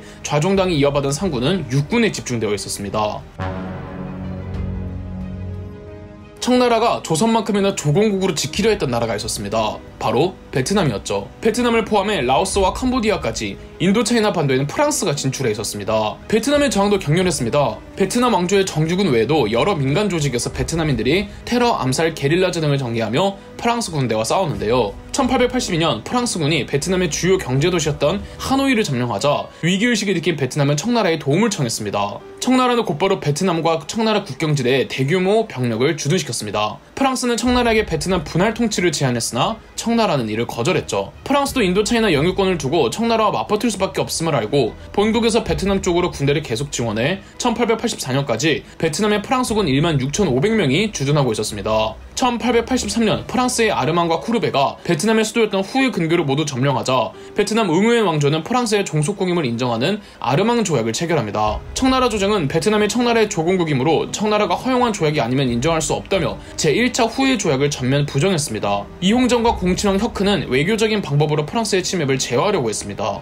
1884년 5월 이홍장과 프랑스와 푸르니에는 텐진에서 만나 프랑스가 베트남과 체결하는 조약을 앞으로 존중은 하겠지만 상호 베트남 내 군대 주둔은 하지 말자는 이른바 간명조약을 체결했죠. 다만 양무운동의 또 하나의 기둥이었던 좌종당은 온건적인 이홍장의 태도를 강하게 비난하며 청나라는 일련의 양무운동 개혁으로 강한 군사력을 보유했으니 싸워서 이길 승산이 충분하다고 판단했습니다. 하필 이때 문제가 터집니다. 간명조약이 체결되었으나 간명조약의 내용을 제대로 통보받지 못한 국경지대의 청나라 일부 부대가 철수를 하지 않았던 겁니다. 프랑스는 간명조약을 어기고 철수하지 않는 청나라를 비난했고 명령을 받지 못한 현장의 청나라 부대와 프랑스 부대가 소규모 전투를 벌였죠. 이 전투로 프랑스군 400명의 사상자가 나오자 프랑스는 청나라에게 배상금 2억 5천만 프랑이라는 무리한 금액을 요구했고, 이에 분기탱천한 좌종당이 조정의 강경 여론을 조성하여 청나라는 1884년 프랑스에 선전포고를 했습니다. 청푸전쟁은 청나라가 양모운동으로 강화한 해군력을 실험해볼 기회이기도 했는데요. 온건적인 이홍장과 공신왕 혁크는 외교적으로 잘 마무리하려고 했지만 야쿠백이 반란을 진압하고 기세등등해진 좌종당은 강경한 노선을 고집했고 결국 전쟁이 터집니다.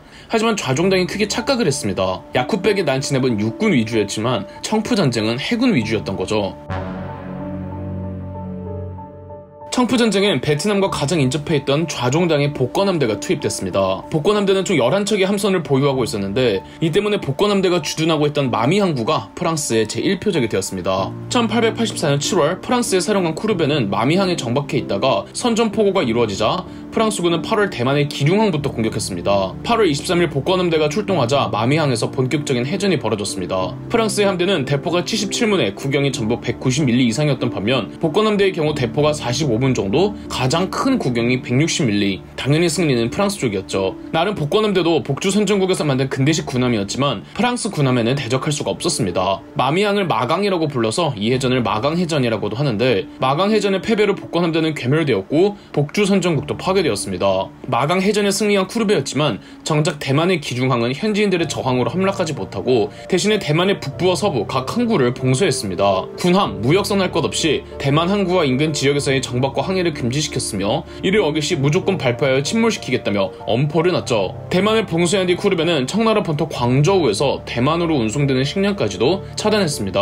쿠르베는 청나라의 동남부 연안을 따라 북상해 1885년 2월 14일 서포만에서 청나라 군함 2척을 발견해 격침시켰습니다. 프랑스군의 다음 상대는 청나라의 남양 함대였는데, 저장성의 전하이에서 청나라 남양 함대가 프랑스군을 기습하여 1885년 3월 1일부터 약 이틀간 교전을 치렀습니다. 쿠르베는 의외로 진해해전에 막혀서 다시 남아있습니다. 물론 청나라의 승리이기는 했으나 단순히 쿠르베의 북상만 막아냈을 뿐 프랑스군을 무찔렀던 전투는 아니었으며 피해자나 사상자 규모는 오히려 청나라 측이 더 컸습니다. 청푸전쟁은 바다뿐 아니라 베트남 북부 내륙에서도 전개되었는데요. 청나라군이 프랑스와 일진일퇴를 거듭하고 있다가 1885년 3월 랑선 전투에서 프랑스가 청나라에게 대패하고 후퇴하는 큰 성과를 냈죠. 하지만 이번에도 사상자 수만 따져놓고 보면은 청나라 군인의 수가 훨씬 많았습니다. 청나라 조정은 복건함대의 괴멸 이후로 좌종당의 강경 여론에서 이홍장의 온건 여론으로 전환되고 있었습니다. 공친왕 혁크는 이홍장에게 프랑스와의 화약을 통해 전쟁을 마무리하도록 하였습니다. 1885년 6월 이홍장과 파트노르트 장관이 텐진에서 만나 1년 전 간명조약의 내용을 재확인하는 수호통상 화평조약, 이른바 월남시략을 체결했고, 베트남과는 제2차 후회조약으로 베트남에 대한 청나라의 종주권을 완전히 포기했습니다. 이렇게 청푸전쟁은 청나라의 패전으로 끝이 났고 베트남은 프랑스의 식민지로 전락해버렸죠. 입지를 완전히 잃은 좌종당은 청푸전쟁이 끝나고 몇 개월 안 되어 복건함대가 있던 곳에서 사망했습니다.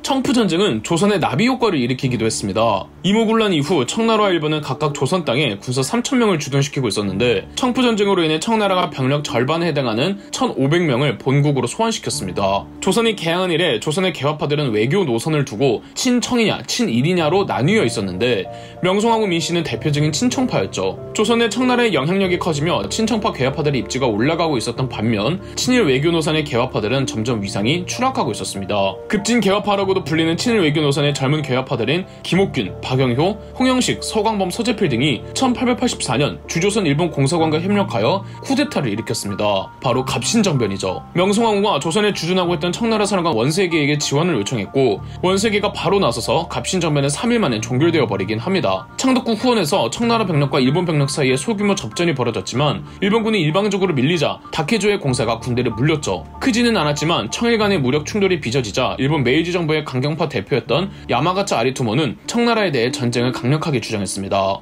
반면 온건파의 대표였던 이토 히로부미는 조선을 중립화하자는 쪽이 일본의 국익에 더 도움이 된다고 판단해 청나라와 일본 양측이 모두 조선에서 군대를 철수시켜 갈등을 완화해야 할 필요성을 주장했죠. 흔히 야마가츠 아리토모, 이토 히로부미, 그리고 이노우에 가오르를 메이지 정부의 새 거물로 꼽는데, 조선에 대한 방침을 두고 그간 다소 온건 쪽에 가까웠던 이노우에 가오르는 갑신정변을 계기로 강경 쪽으로 돌아섰습니다. 결국 갑신정변에 대한 처리 문제로 이노우에 가오르와 이토 히로부미는 서로 다른 조약을 체결했습니다. 우선 이노우에 가오르는 조선과의 한성조약을 통해 갑신정변에 대한 배상금을 받아냄과 동시에 조선은 청나라와 별개의 독립적인 국가이며 한성조약은 조선이 청나라의 허락과 무관하게 자주적으로 맺은 조약임을 강조했습니다. 반면 이토 히로부미는 청나라의 이홍장과 텐진조약을 체결해 청나라와 일본 양 군대가 조선에서 철수하며 앞으로 조선의 군대를 파견할 상황이 오면 반드시 상대국에 통보하기로 하였습니다. 이 조약은 훗날 청일전쟁의 기폭제가 되죠. 텐진 조약으로 동아시아에는 잠시나마 소강 상태가 찾아왔습니다. 조선의 조정은 친청이냐 친이냐를 두고 갈렸는데 조선의 고종은 청나라, 일본 두 나라 모두를 꺼려했습니다. 고종은 청나라와 일본 사이 힘의 균형을 맞추고 싶어 했고 이와 더불어 서양의 다른 나라도 이 판에 끼워 넣어 한반도를 둘러싸고 여러 세력이 부딪혀 서로가 서로를 견제하게 하려고 했습니다. 고종이 선택한 대안은 러시아였죠. 갑신정변이 마무리된 1884년 말 고종은 러시아와 동맹을 처음 주정했던 이한직을 러시아로 밀파해 자신의 생각을 전달하기도 했습니다. 또한 청나라가 내정 간섭을 위해 조선에 파견했던 독일인 멜렌도르프는 어느덧 조선의 안위와 미래를 걱정하기 시작했고 그 역시 조선이 살 길은 러시아를 끌어들이는 것이라고 생각했죠. 다만 고종의 친러시아 외교 노선은 대단히 조심스럽고 은밀하게 진행되어야 했습니다. 고종 대신 멜렌도르프가 주일 러시아 공사 다비도프와 만나 고종의 뜻을 러시아에 전달했습니다. 다비도프 공사는 고종의 친러 의향을 크게 환영하며 비밀리에 움직였으나 일본 정부에게 발각되었고 일본은 바로 청나라에게 공문을 보냈죠. 청나라가 파견한 독일인이 조선과 러시아의 동맹을 돕고 있다는 사실에 화가 난 이홍장은 멜렌도르프를 해임하였습니다. 이것이 제1차 조러밀약 사건으로 이후 일본의 이노우에 가오르는 이홍장에게 조선을 일본과 청나라가 동시에 분할시켜 다스리는 게 어떻겠냐고 제안했으나 이홍장은 거절했죠. 조선과 러시아의 밀약 시도에 화를 낸 다른 나라도 있었습니다. 바로 영국이었죠. 영국은 러시아의 극동아시아 진출을 극도로 경계하고 있었습니다. 러시아 입장에서는 유럽은 이미 강대국들에게 막혀 진출할 수 없으니 극동아시아 쪽이 대안이었으며 만주와 한반도는 바다가 추운 겨울에도 얼지 않아서 태평양으로 나아가기 위한 발판이 될 수 있었죠. 러시아가 조선의 협조로 더 진출하자 긴장한 영국은 1885년 조선 남해안에 있던 섬 거문도를 불법 점령해버립니다. 조선과 청나라가 영국에게 현재 영국은 국제법을 어기고 있다며 거문도에서 물러나줄 것을 요구했으나 영국은 러시아가 한반도를 진출하지 않겠다는 서약을 하지 않으면 물러나지 않겠다며 막무가내로 버텼습니다. 그 사이 고종은 다시 한번 러시아와의 관계 도모를 은밀히 진행했습니다. 고종은 처남 민영익을 시켜 조선의 러시아 공사 베베르와 몰래 접촉하게 했으나 조선에 남아있던 청나라 사령관 원세기에 의해 발각되었습니다. 이 사건이 제2차 조러밀약이죠. 원세기는 이홍장에게 사건을 바로 보고했고 이홍장은 계속 러시아가 조선과 관계를 유지하면 영국이 거문도에서 나가지 않을 거라고 러시아에게 경고했습니다. 1886년 청나라의 이홍장과 러시아의 라디젠스키가 만나 청, 러시아, 일본 3국은 조선에 대해 더 이상의 확장 및 진출을 하지 않을 것과 조선 불가침을 선언하는 이홍장 라디젠스키 구두 계약을 체결했는데 이 협상으로 조선에 대한 러시아의 입장을 확인한 영국은 그제서야 거문도에서 군대를 풀었습니다. 이렇게 잠시나마 동아시아에는 일시적으로 힘의 균형이 이루어졌고 조선도 중립화되는 줄만 알았습니다. 그러나 이 중립화론과 일시적인 힘의 균형은 곧 청일전쟁으로 끝이 나게 됩니다. 19세기에서 20세기는 전 세계적으로 전쟁이 끊이질 않던 격동의 시대였습니다. 제국주의 국가들 간의 식민지 경쟁이 큰 전쟁으로 번졌죠. 동아시아의 경우 그 첫 전쟁이 바로 청일전쟁이었습니다. 근대로 넘어오면서 아시아에서 조선은 뜨거운 감자였습니다. 청나라, 일본, 러시아 세 나라가 모두 탐내던 땅이었고 세 나라는 각각 조선의 자국의 영향력을 확대하고자 서로 경쟁했죠. 청나라는 기존의 조공국이었던 조선에 대한 우위를 확실히 하고자, 일본은 대륙으로 진출하고자, 러시아도 태평양으로 나아갈 수 있는 만주와 바다를 장악하고자 어떻게든 조선을 장악하고자 했습니다. 양보할 수 없는 세 국가의 싸움은 결국 전쟁으로 치닫는데요. 조선에서 이모군란, 갑신정변, 조러밀약, 거문도 사건 등 일련의 사태들이 연이어 일어나며 청나라, 일본, 러시아 사이 긴장감이 고조되자 1886년 이홍장 라디젠스키 협상을 통해 청나라, 일본, 러시아 3개 국가가 더 이상 조선의 세력 진출 및 확장을 하지 않을 것이며 조선을 불가침하겠다는 합의를 봅니다. 일시적이나마 한반도를 중립화시키겠다는 것이었죠. 그렇게 조선에도 평화가 찾아오는 줄만 알았습니다. 하지만 제국주의 시대의 평화는 오래 지속되기가 힘들죠. 1886년 그해 또 사건이 하나 터졌습니다. 이홍장은 정여창 제독으로 하여금 그간 레벨업을 해왔던 북양함대를 이끌고 청나라, 조선, 일본 사이의 바다를 한 바퀴 돌고 오게 했습니다. 명분은 러시아와 협상하는 청나라 관리들을 무사히 본국으로 호송해주겠다는 것이었지만 의도는 일본을 포함한 세계의 북양함대의 위험을 과시하고자 함이었습니다. 북양함대는 1886년 8월 10일 물자 조달을 위해 일본 나가사키 항구에 입항했습니다. 나가사키 항구에 상선도 아니고 전함이 정박하는 걸 보고 당연히 일본 당국과 일본인들은 경악합니다. 하필 그 당시 나가사키에 전염병이 도는 등 나가사키 내 분위기가 매우 좋지 않았습니다. 그런 와중에 갑자기 청나라 군대가 와서 자기네 함대 자랑을 하고 있으니 나가사키 사람들의 반찬 감정이 높아질 수밖에 없었죠. 결국 8월 15일 나가사키 번화가에서 청나라 해병들과 일본 경찰이 충돌했습니다. 이 패싸움이 걷잡을 수 없이 커지자 일본인 민간인들도 합류했습니다. 이 사건을 나가사키 천국수병 폭동 사건이라고 합니다. 사건을 보고받은 이홍장은 이것이 자칫 전쟁으로 번질 수 있다고 판단하여 이홍장은 남양수사 오한경 제독에게 인천으로 출동하여 언제든 일본과 전쟁을 치를 준비를 하게 했습니다. 다행히 큰 싸움으로 번지진 않았고 나가사키 천국수병 폭동 사건은 순전히 작은 패싸움에 불과했지만 전쟁으로도 번질 뻔했을 만큼 당시 청일 양국의 감정이 좋지를 않았습니다. 정현창 제독이 이끄는 북양함대는 23일 인천에 입항했습니다. 결국 이홍장과 일본 측에서 폭동 사건이 큰일이 아니라고 판단을 내렸고 상호 배상금을 적당히 지불해주는 것으로 사건을 마무리했습니다. 동시에 일본 의회는 북양함대의 수준 높은 전함을 보고 놀랐습니다. 나가사키 사건을 통해 북양함대의 수준을 본 일본 의회는 일본도 해군을 더 키워야 한다는 목소리가 대두되면서 일본 측도 해군 증대에 더더욱 박차를 가합니다. 이때 이홍장이 괜히 북양함대로 힘을 과시하지만 않았다면 일본은 청일 전쟁 때까지 북양함대가 그렇게 강했을 줄 몰랐을 거고 자체 해군 증강도 하지 않았겠죠. 그러면 청일전쟁이 또 어떻게 끝났을지도 모르고요. 그렇다면 대체 일본 의회조차 충격먹을 정도의 북양해군은 어느 정도의 수준이었을까요? 1884년 청푸전쟁 이후 복권함대는 초토화되었고 남양함대도 타격을 입었습니다. 청푸전쟁에서 패배한 청나라는 이후는 북양함대에 대해 집중적이고 전폭적인 투자를 했습니다. 청나라는 1885년 지금의 국방부였던 병부와는 별도 조직에 총리 해군 사무나문을 조직하고 황실이었던 혁현이 총리가 되었죠. 혁현과 이홍장은 영국과 독일로부터 계속 우수한 전함의 순양함 및 어뢰정 그리고 신식 대포를 사들였고 1888년이 되면 북양함대는 아시아에서 결코 볼 수 없는 영국과 독일의 해군과도 비등비등한 규모의 25척을 보유하고 있었습니다. 심지어 1890년대에는 청나라에서 철갑선을 자체 제작하기도 합니다. 전문용어로 북양함대는 이 막대한 양의 자본을 투자한 템빨 함대였습니다. 그런데 북양함대의 영광은 여기서 끝이었습니다.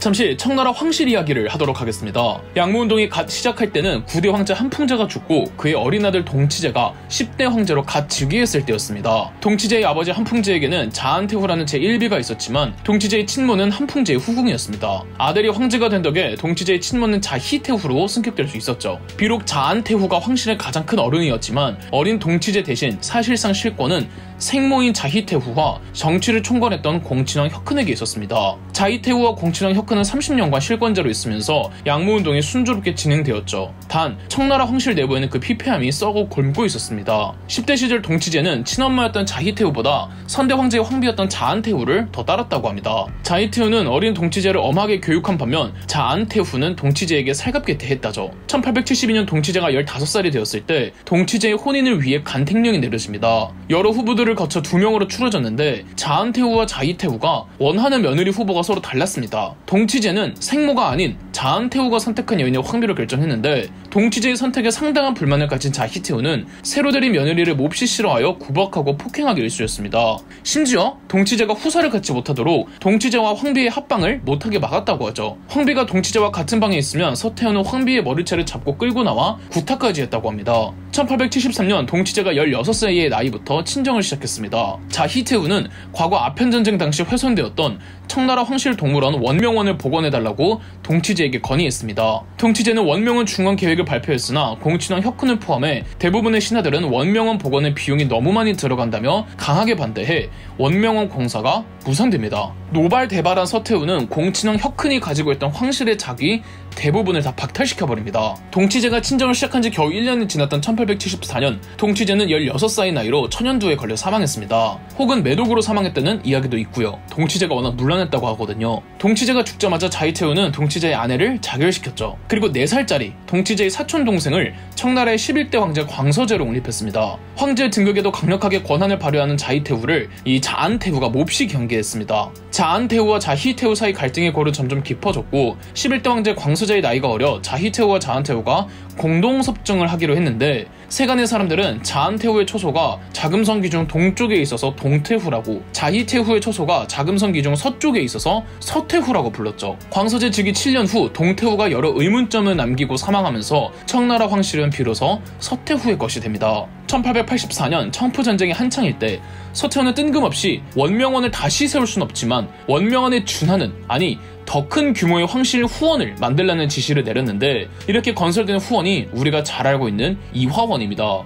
이화원에 투입된 자본 규모가 어마어마했다죠. 이화원 건설에 박차를 가할수록 점점 국가 재정이 빈약해지더니 양무운동에도 타격을 줄 수밖에 없었죠. 이화원 건설 기간이 1884년에서 1894년인데 딱 청일전쟁 직전까지 한창 청나라와 일본 사이가 악화일로를 걷는 시기였죠. 심지어 이화원 건설을 위해서 1890년 북양 해군에 투입되었던 재정 지원을 중단시켜버립니다. 한편 서태후는 자신의 아들 살해를 반복하지 않기 위해 일찍이 자신이 점찍어둔 여인과 광서제를 혼인시켰습니다. 하지만 광서제는 억지로 한 결혼에 황후를 굉장히 박대했습니다. 이제 어느 정도 큰 광서제는 서태후를 끔찍이도 싫어했습니다. 본인이 황제인데 황제 같지가 않은 거죠. 1890년대는 광서제가 20대가 됐을 때였습니다. 호기심이 많고 쾌활하며 용기 넘치는 광서제는 젊은 혈기에 뭐라도 눈에 보이는 성과를 만들어서 황제권을 강화하고 서태후로부터 자유로워지고 싶었습니다. 황제권을 강화할 수 있는 눈에 보이는 성과 중 가장 효과적인 게 뭘까요? 바로 전쟁이죠. 이러한 상황에서 1894년 조선정부에서 연락이 옵니다. 지금 조선의 동학농민운동이라는 밀란이 터졌는데 조선 관군의 힘만으로는 진압이 어려워 지원을 요청한다는 내용이었죠. 광서제는 뽐낼 수 있는 전쟁에서의 승리를 원하고, 북양함대 재정 지원이 중단된 이유가 북양함대가 싸우지도 않고 아무것도 안 하면서 투입되는 재정이 과하다는 것이었기에 이홍장도 어느 정도 북양함대가 싸우는 제스처를 보이긴 해야 했는데 밀란 진압 정도는 부담이 없었죠. 그렇게 청나라군이 조선으로 향합니다. 일본의 시선에서 청일전쟁의 배경을 살펴보겠습니다. 메이지 유신의 역사 시리즈에서 아주 자세히 다루었지만 빠르게 내용 복습하고 가겠습니다. 일본은 1868년에서 69년 보신전쟁을 통해 막부 세력을 완전히 타도했고, 같은 시기에 일본의 메이지 덴노는 친정을 시작하며 사스마본과 조슈번을 필두로 메이지파 관료들을 등용하며 본격적으로 메이지 유신이라는 근대화를 단행했습니다. 일본 전국의 번들을 폐지하고 현어로 행정구역화하는 이른바 폐번치현이 단행되어 중앙집권화가 완성되었습니다. 사스마는 가고시마현으로, 조슈번은 야마구치현이 되죠. 메이지 유신으로 사족, 즉 사무라이 무사계층을 서서히 소멸시켜 나가는데 이에 대한 반발도 컸습니다. 메이지 관료들도 사스마 출신과 조슈 출신으로 나뉘며, 사스마 출신들은 주로 몰락한 무사계층과 군부 세력을 대변한 반면 조슈 출신들은 무사계층의 특권이 일본 근대화의 발목을 붙잡고 있다며 무사계층의 완전한 소멸을 원했습니다. 당연하게도 외교적으로도 사스마 출신들은 전쟁을 주장하는 강경론, 조슈 출신들은 외치보다는 내치에 더 집중하자는 온건론자들이었죠. 그래서 사스마 출신들이 조선에 대해선 정한론을 적극적으로 내세웠지만 메이지 덴노는 다소 온건파 쪽에 기울고 있어서 메이지 정권은 조슈 출신의 관료들이 장악합니다. 그렇다고 온건파들이 조선에 진출하는 걸 원치 않았던 건 아닙니다. 무작정 나가 싸우고 전쟁을 일으키는 것보다 그저 점진적이고 계획적으로 진출할 의도였고, 그래서 1876년 강화도 조약이라는 불평등 조약을 체결했죠. 그럼에도 이러한 미온적 태도와 무사층에 대한 탄압에 불만을 품은 사스마 가고시마현에서 1877년 세이난 전쟁을 일으켰습니다. 그러나 세이난 전쟁은 진압되었고, 세이난 전쟁이 실패로 끝나면서 조슈 출신의 메이지파 관료들이 실권을 쥐고 있었으며 무사계층, 즉 사족계층이 완전히 소멸되었습니다. 세이난 전쟁 이후 일본은 이토 히로부미가 초대 총리가 되어 입헌 군주제 정치체를 갖추기 위한 과정에 들어갑니다. 이토 히로부미는 독일인 헌법학자들을 자문으로 초빙하여 헌법 제정 작업에 착수했고, 1889년 덴노는 대일본 제국 헌법을 발표했습니다. 1890년 최초의 선거가 이루어졌고, 이로써 일본도 삼권 분립을 기반으로 하여 한중일중 최초로 민주주의 정부가 들어섰습니다. 입법부인 의회는 귀족원과 중의원으로 나뉘어 양원제로 운영하였는데, 귀족원은 황족과 화족들이 독점하였고 선거로 선출되는 의원들은 중의원을 구성했습니다. 그리고 국회 여당에서 내각의 수상을 선출해 행정부를 구성토록 하였습니다. 당시 이토 히로부미는 덴노와 정부가 지나치게 조슈번 쪽에 밀어준다는 비판으로 인해 퇴임을 했고, 의회 설립 후 일본의 2대 총리로는 사스마번 출신의 구로다 기요타카가 선출되었습니다. 일본이 내정과 의회 설립 등으로 한창 정신이 없던 사이 조선에는 이홍장이 청나라의 영향력을 강하게 개입하고 있었습니다. 조선을 강제 개항시킨 건 일본이 맞지만 그 직후로는 청나라의 입김이 훨씬 강했죠. 조선에 있어서 일본보다 청나라가 우위임을 나타냈던 사건이 이모군란과 갑신정변이었습니다. 특히나 조선의 개화파들 가운데 일본의 우호적이었던 급진개화파가 일으켰던 갑신정변이 실패로 끝나면서 청나라의 영향력이 더욱 커졌고, 심지어 갑신정변 당시 소규모 전투이긴 했으나 창덕궁 후원에서 청나라군과 일본군의 교전에서 일본군이 밀리는 굴욕까지 당했습니다. 청나라에 대한 일본 측의 입장도 차이가 있었습니다. 당시 일본은 조슈 3존이라 불리는 이토 히로부미, 야마가타 아리토모, 이노우에 가오루 세 사람이 실세 3대장이었는데요. 야마가타 아리토모는 청나라와 전쟁을 불사해야 한다고 주장한 반면, 나머지 2명 이토 히로부미와 이노우에 가오루는 조선을 중립화시켜 조선이 청나라로부터 자유로워지게 해야 한다는 온건파였습니다. 그런데 갑신정변을 계기로 이노우에 가오루는 강경 쪽에 더 가까운 온건파가 되었습니다. 조선의 중립화론에 대해서는 입장이 분명하지만 그러기 위해선 조선에서 청나라의 병력이 먼저 빠져야 한다고 주장했습니다. 이에 이토 히로부미는 청나라가 조선에 주둔시킨 병력을 빠지게 하기 위해선 일본도 군대를 철수시켜야 한다고 주장했습니다. 결국 갑신정변에 대한 처리 문제로 이노우에 가오루와 이토 히로부미는 서로 다른 조약을 체결했습니다. 우선 이노우에 가오루는 조선과의 한성조약을 통해 갑신정변에 대한 배상금을 받아냄과 동시에 조선은 청나라와 별개의 독립적인 국가이며, 한성조약은 조선이 청나라의 허락과 무관하게 자주적으로 맺은 조약임을 강조했습니다. 반면 이토 히로부미는 청나라의 이홍장과 천진조약을 체결했습니다. 이홍장과 이토 히로부미는 양국의 군대를 조선에서 철수시키며 앞으로 조선에서 모종의 사연이 생겨 군대를 파견할 상황이 되면 반드시 상대국에게 통보해주기로 합니다. 그리고 지난 청일전쟁 일부에서 말씀드렸듯 조선의 지배권을 두고 청나라, 러시아, 일본이 서로 과하게 으르렁거리자 1886년 이홍장과 러시아의 라디젠스키가 만나 구두협상으로 청나라, 일본, 러시아 3개 국가가 더 이상 조선의 세력 진출 및 확장을 하지 않을 것이며 조선을 불가침하겠다는 합의를 봅니다. 일시적이나마 한반도를 중립화시키겠다는 것이었죠. 이렇게 상황이 일단락되는 줄 알았습니다. 하지만 일본은 점점 강경 쪽으로 대세가 기울고 있었던 걸까요? 1889년 인기가 없던 사스마 출신의 2대 총리 구로다 기요타카가 사임을 하고 3대 총리로 선출된 사람은 다름 아닌 대표적인 강경파의 당수였던 야마가타 아리토모였습니다. 야마가타 아리토모 내각에선 군비를 대폭 확장하였으며 정책의 대부분이 군사력 강화에 쏠려 있었습니다. 이러다 보니 야마가타 아리토모 내각을 기점으로 일본 내 군국주의의 기운이 싹트기 시작했고 군부의 입지가 매우 높아집니다. 1891년에는 다시 사스마 가고시마 출신의 마스타카 마사요시가 4대 총리로 선출되었습니다. 하지만 역시 사스마는 인기가 없었고 또 마스카타 마사요시 내각의 여러 실책, 망언, 그리고 부정선거 등으로 지지도가 급락하자 1년 만에 사임해야 했고 1892년 이토 히로부미가 5대 총리로 복귀하였습니다. 하지만 돌아온 이토 히로부미였지만 이토 히로부미가 여간 곤란한 게 아니었습니다. 대외적으로 온건파인 이토 히로부미였건만 이미 일본 의회는 강경 여론이 대세였죠. 더군다나 일본 의회의 양원제 가운데 중의원에는 조슈 출신이 아닌 의원들이 많았는데 이들은 노골적으로 이토 히로부미의 정책에 사사건건 제동을 가했습니다. 이토 히로부미는 영국과 우호적인 관계를 유지하려고 했는데요. 우호적인 관계도 우호적인 관계이지만 우선 예전에 영국을 포함한 서양 세력들과 체결한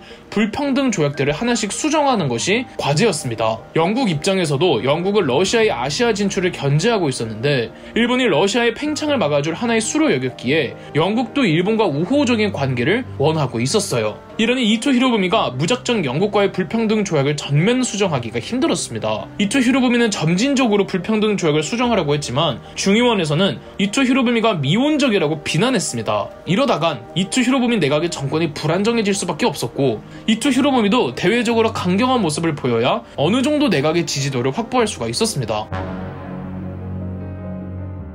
그러던 중 1894년 조선에서 동학농민운동이 발발했습니다. 조선은 자체적인 힘만으로 동학농민운동을 진압할 수가 없었고 조선의 명성황후는 청나라에게 지원 요청을 합니다. 이홍장과 청나라의 광서제는 지난 1부에서 말씀드린 여러 이유들로 파병을 준비하여 조선으로 떠납니다. 10년 전 갑신정변이 끝나고 이홍장과 이토 히로부미가 천진조약을 체결했었죠. 만약 앞으로 조선에서 모종의 사연이 생겨 군대를 파견할 상황이 되면 반드시 상대국에게 통보해주기로요. 이홍장은 텐진조약에 의거 조선으로 파병을 하면서 이토 히로부미에게 연락을 취하긴 하지만 일본은 이 일에 개입하지 말라는 내용까지 보냅니다. 그러나 이토 히로부미는 그럴 생각이 없었죠. 내각의 지지도를 위해 어느 정도 강경한 모습을 보일 필요가 있었습니다. 그리고 의회에 대해 내각의 우위를 점하고도 싶었고요. 이토 히로부미는 메이지 덴노를 찾아가 파병을 제안했습니다. 메이지 덴노는 적극적으로 환영했죠. 이토 히로부미는 강경한 모습을 내비추고자 파병 여부를 투표로 결정짓는 의회의 결정을 기다리지 않겠다며 의회를 해산시키고 파병을 결정했습니다. 강경파였던 야마가타 아리토모와 이노우에 가오르도 환영했죠. 이토 히로부미와 메이지 대노는 전시 상황을 지휘하는 특별기구 대본영을 설치하였고, 본디 대본영에는 군인들만 참석할 수 있었으나 메이지 대노의 특별 지시로 총리였던 이토 히로부미도 참여하기로 하죠. 5월 31일에서 6월 2일까지 고작 2박 3일 내에 청나라와 일본에서는 조선 파병이 결정됐습니다. 이 소식이 조선에도 전해지자 외세가 한반도로 들어오는 것을 극도로 꺼려했던 동학농민군은 6월 4일 전주에서 조선 관군과 화약을 맺고는 모든 군대를 해산시켰습니다.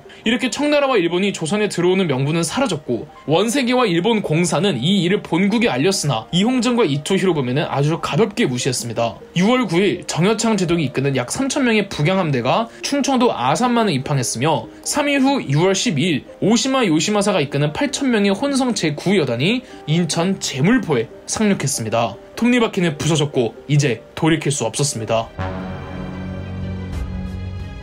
당시 동학농민군이 있던 곳은 오늘날의 전라북도 전주였습니다. 지리를 생각해본다면 동학농민군을 진압하기 위해 청나라군이 충청도 아산에 상륙한 건 이해가 갑니다. 다만 동학농민군은 이미 해산을 했기에 상륙한 청나라군은 뭐 싸울 상대가 없으니 어영부영 시간을 때우고 있었는데, 인천 제물포에 상륙한 일본군은 이해가 안 가죠. 아니나 다를까 일본군의 목표는 동학농민군이 아니었습니다. 6월 12일 제물포에 상륙한 오시마 요시마사의 혼성 제9여단은 16일경 전군이 다 제물포에 상륙했고, 이들은 한양으로 진격했습니다. 다만 이토 히로부미가 전쟁까지 원했는가 하면 잘 모르겠습니다. 학자들의 연구에는 당시 이토 히로부미가 겁을 줄 정도였지 전쟁까지는 원치 않았다고 하는데, 일단 당시 일본의 사회적 분위기와 정부의 여론은 강경 여론이 대세였고, 이토 히로부미가 이를 마냥 무시할 수는 없었을 겁니다. 6월 13일 의회 회의에서 이토 히로부미는 청일 양국이 한반도에서 군대를 다시 주둔시키고 조선의 내전개혁을 공동으로 감행해 한반도에서 청일 양국 영향력의 균형을 맞추자는 청일 협조론을 주장했으나 무스 무네미스 등 강경파들의 반대로 무산되어 버렸습니다. 만약 조선의 일본 군대를 파병까지 해서 아무런 수확도 없이 철군한다면 이토 히로부미의 권력 기반은 더더욱 약해질 게 뻔했습니다. 6월 15일 일본 의회는 최종 결의안에 합의를 봤습니다. 일본 의회는 우선 청나라에게 조선에 대해 공동으로 내전개혁을 추진하며 양국 모두 다시 군대를 철수한다는 제안서를 보내되, 만약 청나라가 거절하면 전쟁에 돌입하며 일본 단독으로 조선의 내전개혁을 추진하겠다고 합의를 봤죠. 일본 의회는 다음과 같은 사항을 주일 청나라 공사에게 전달했고, 6월 21일 청나라의 총리 야무는 주일 청나라 공사에게 거절한다는 회답을 보냅니다. 이홍장은 동학농민운동이 끝났으니 양국은 조건 없이 철수하며 조선의 내전개혁은 그들 스스로 알아서 하게 냅두자고 했죠. 일본은 계획대로 6월 22일 청나라에 절교서를 보냄과 동시에 조선의 일본 수송선을 몇 척 더 지원한다는 결정이 이루어졌습니다. 한편 6월 23일 일본군 혼성 제9여단은 한양의 용산에 주둔합니다. 여기서 한반도에 욕심을 보이던 또 다른 세력 러시아가 일본에 압력을 가했습니다. 진즉이 청, 일본, 러시아는 한반도에서 힘의 균형을 유지시키기로 합의를 봤기 때문에 당장 청나라와 일본 양국의 철병을 추진하려고 으름장을 내놓았습니다. 러시아의 압력을 받은 일본은 바로 깨갱하여 청나라에 절교서를 보낼 계획을 철회했죠. 그런데 청나라는 일본이 먼저 철병하지 않으면 청나라는 결코 철병하지 않겠다며 강경한 입장을 나왔습니다. 또한 청나라는 일본과 어떤 교섭도 진행할 의사가 없다고 7월 9일 표명했죠. 이홍장은 사태를 빨리 수습하고 싶어 했으나 의욕 충만한 광서제는 강경한 입장을 고수했습니다. 이에 일본도 해볼 테면 해보자라는 식으로 7월 12일 이번엔 제대로 청나라에게 절교서를 송부했습니다. 7월 19일 청나라 내부에서도 최종 합의안이 도출됐습니다. 당장 전쟁을 치르진 않더라도 현재 조선 내 청나라 병력이 일본에 비해 열세이니 7월 23일에서 7월 25일 사이 3번에 걸쳐 증원군을 파견한다는 내용이었습니다. 한편 한양에 있던 오오토리 일본 공사는 고종에게 동학농민운동 같은 밀란이 일어난 게 전부 조선이 제대로 된 개혁을 하지 않았기 때문이라며 더 근대적인 개혁을 제안했으나 고종은 이미 전주 화약을 통해 나름의 개혁을 도모하고 있다고 했죠. 오오토리 공사는 그 정도로는 불충분하다고 했고, 7월 18일 오오토리 공사는 본국에 전보를 쳐서 조선이 내전개혁에 대한 의지가 없으므로 무력으로 궁궐을 점령한 후 강제적으로 개혁을 주도해야 한다고 주장했습니다. 이에 외교성의 무스 무네미스는 경복궁 점거에 적극적으로 찬성했고, 19일 오오토리 공사에게 정당하다고 인정되는 수단을 취할 것, 그러니까 네 마음대로 해라 라는 내용을 보냈습니다. 오호토리 공사는 7월 22일 조선정부에게 청나라군을 조선에서 철수시키고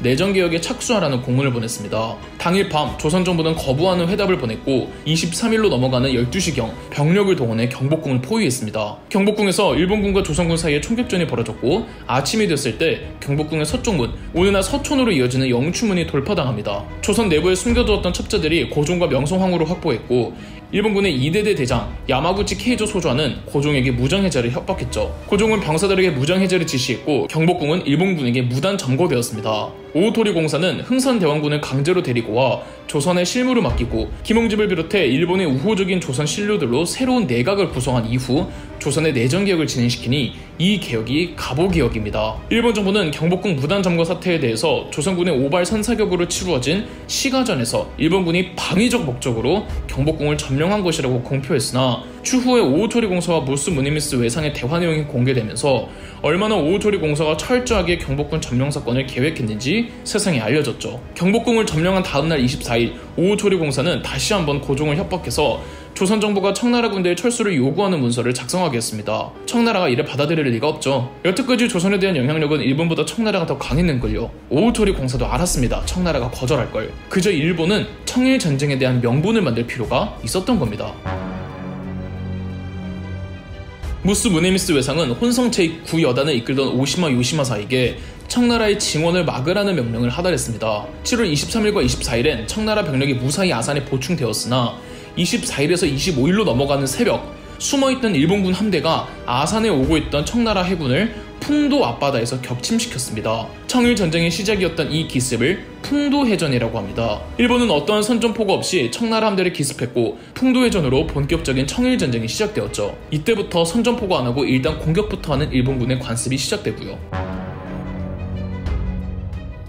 7월 26일 혼성 제9여단의 육군도 충청도 아산으로 진격하기 시작했습니다. 풍도해전의 기습이 전해지자 아산에 있던 청나라 육군은 지금의 천안, 성환으로 이동해 진을 쳤으며 지휘관은 섭사성과 섭지초였습니다. 7월 28일 일본의 혼성 제9여단은 천안에 도착했고 성환에 청나라 육군 병력이 모여있다는 정보를 얻게 되었습니다. 다음날인 29일 오시마 요시마사의 병력은 두 개로 나누어 성환에 머물고 있던 청나라 병영을 덮쳤습니다. 청나라군은 500여 명의 전사자를 내고 후퇴하였죠. 이 전투를 성환전투라고 합니다. 오시마 요시마사는 후퇴한 청나라 병력을 쫓아 전멸시키려고 했으나 꽁꽁 숨은 청나라 군대를 찾지 못하고 한양으로 복귀했습니다. 성환전투 이틀 후 7월 31일 청나라 정부는 일본과의 청일 수호 조교의 무효화를 선언하고 국교 단절을 하면서 사실상 선전포고를 했고 일본도 8월 2일 청나라에 대해서 공식적인 선전포고를 했습니다. 한편 성환전투의 패배 소식을 보고받은 이홍장은 조선에 있는 청나라 육군 전군 평양으로 가서 평양에 주둔하고 있던 청나라 부대와 합류하라는 지시를 보냈습니다. 충청도에 퍼져있던 섭사성과 섭지초 그리고 기타 청나라의 패전병들은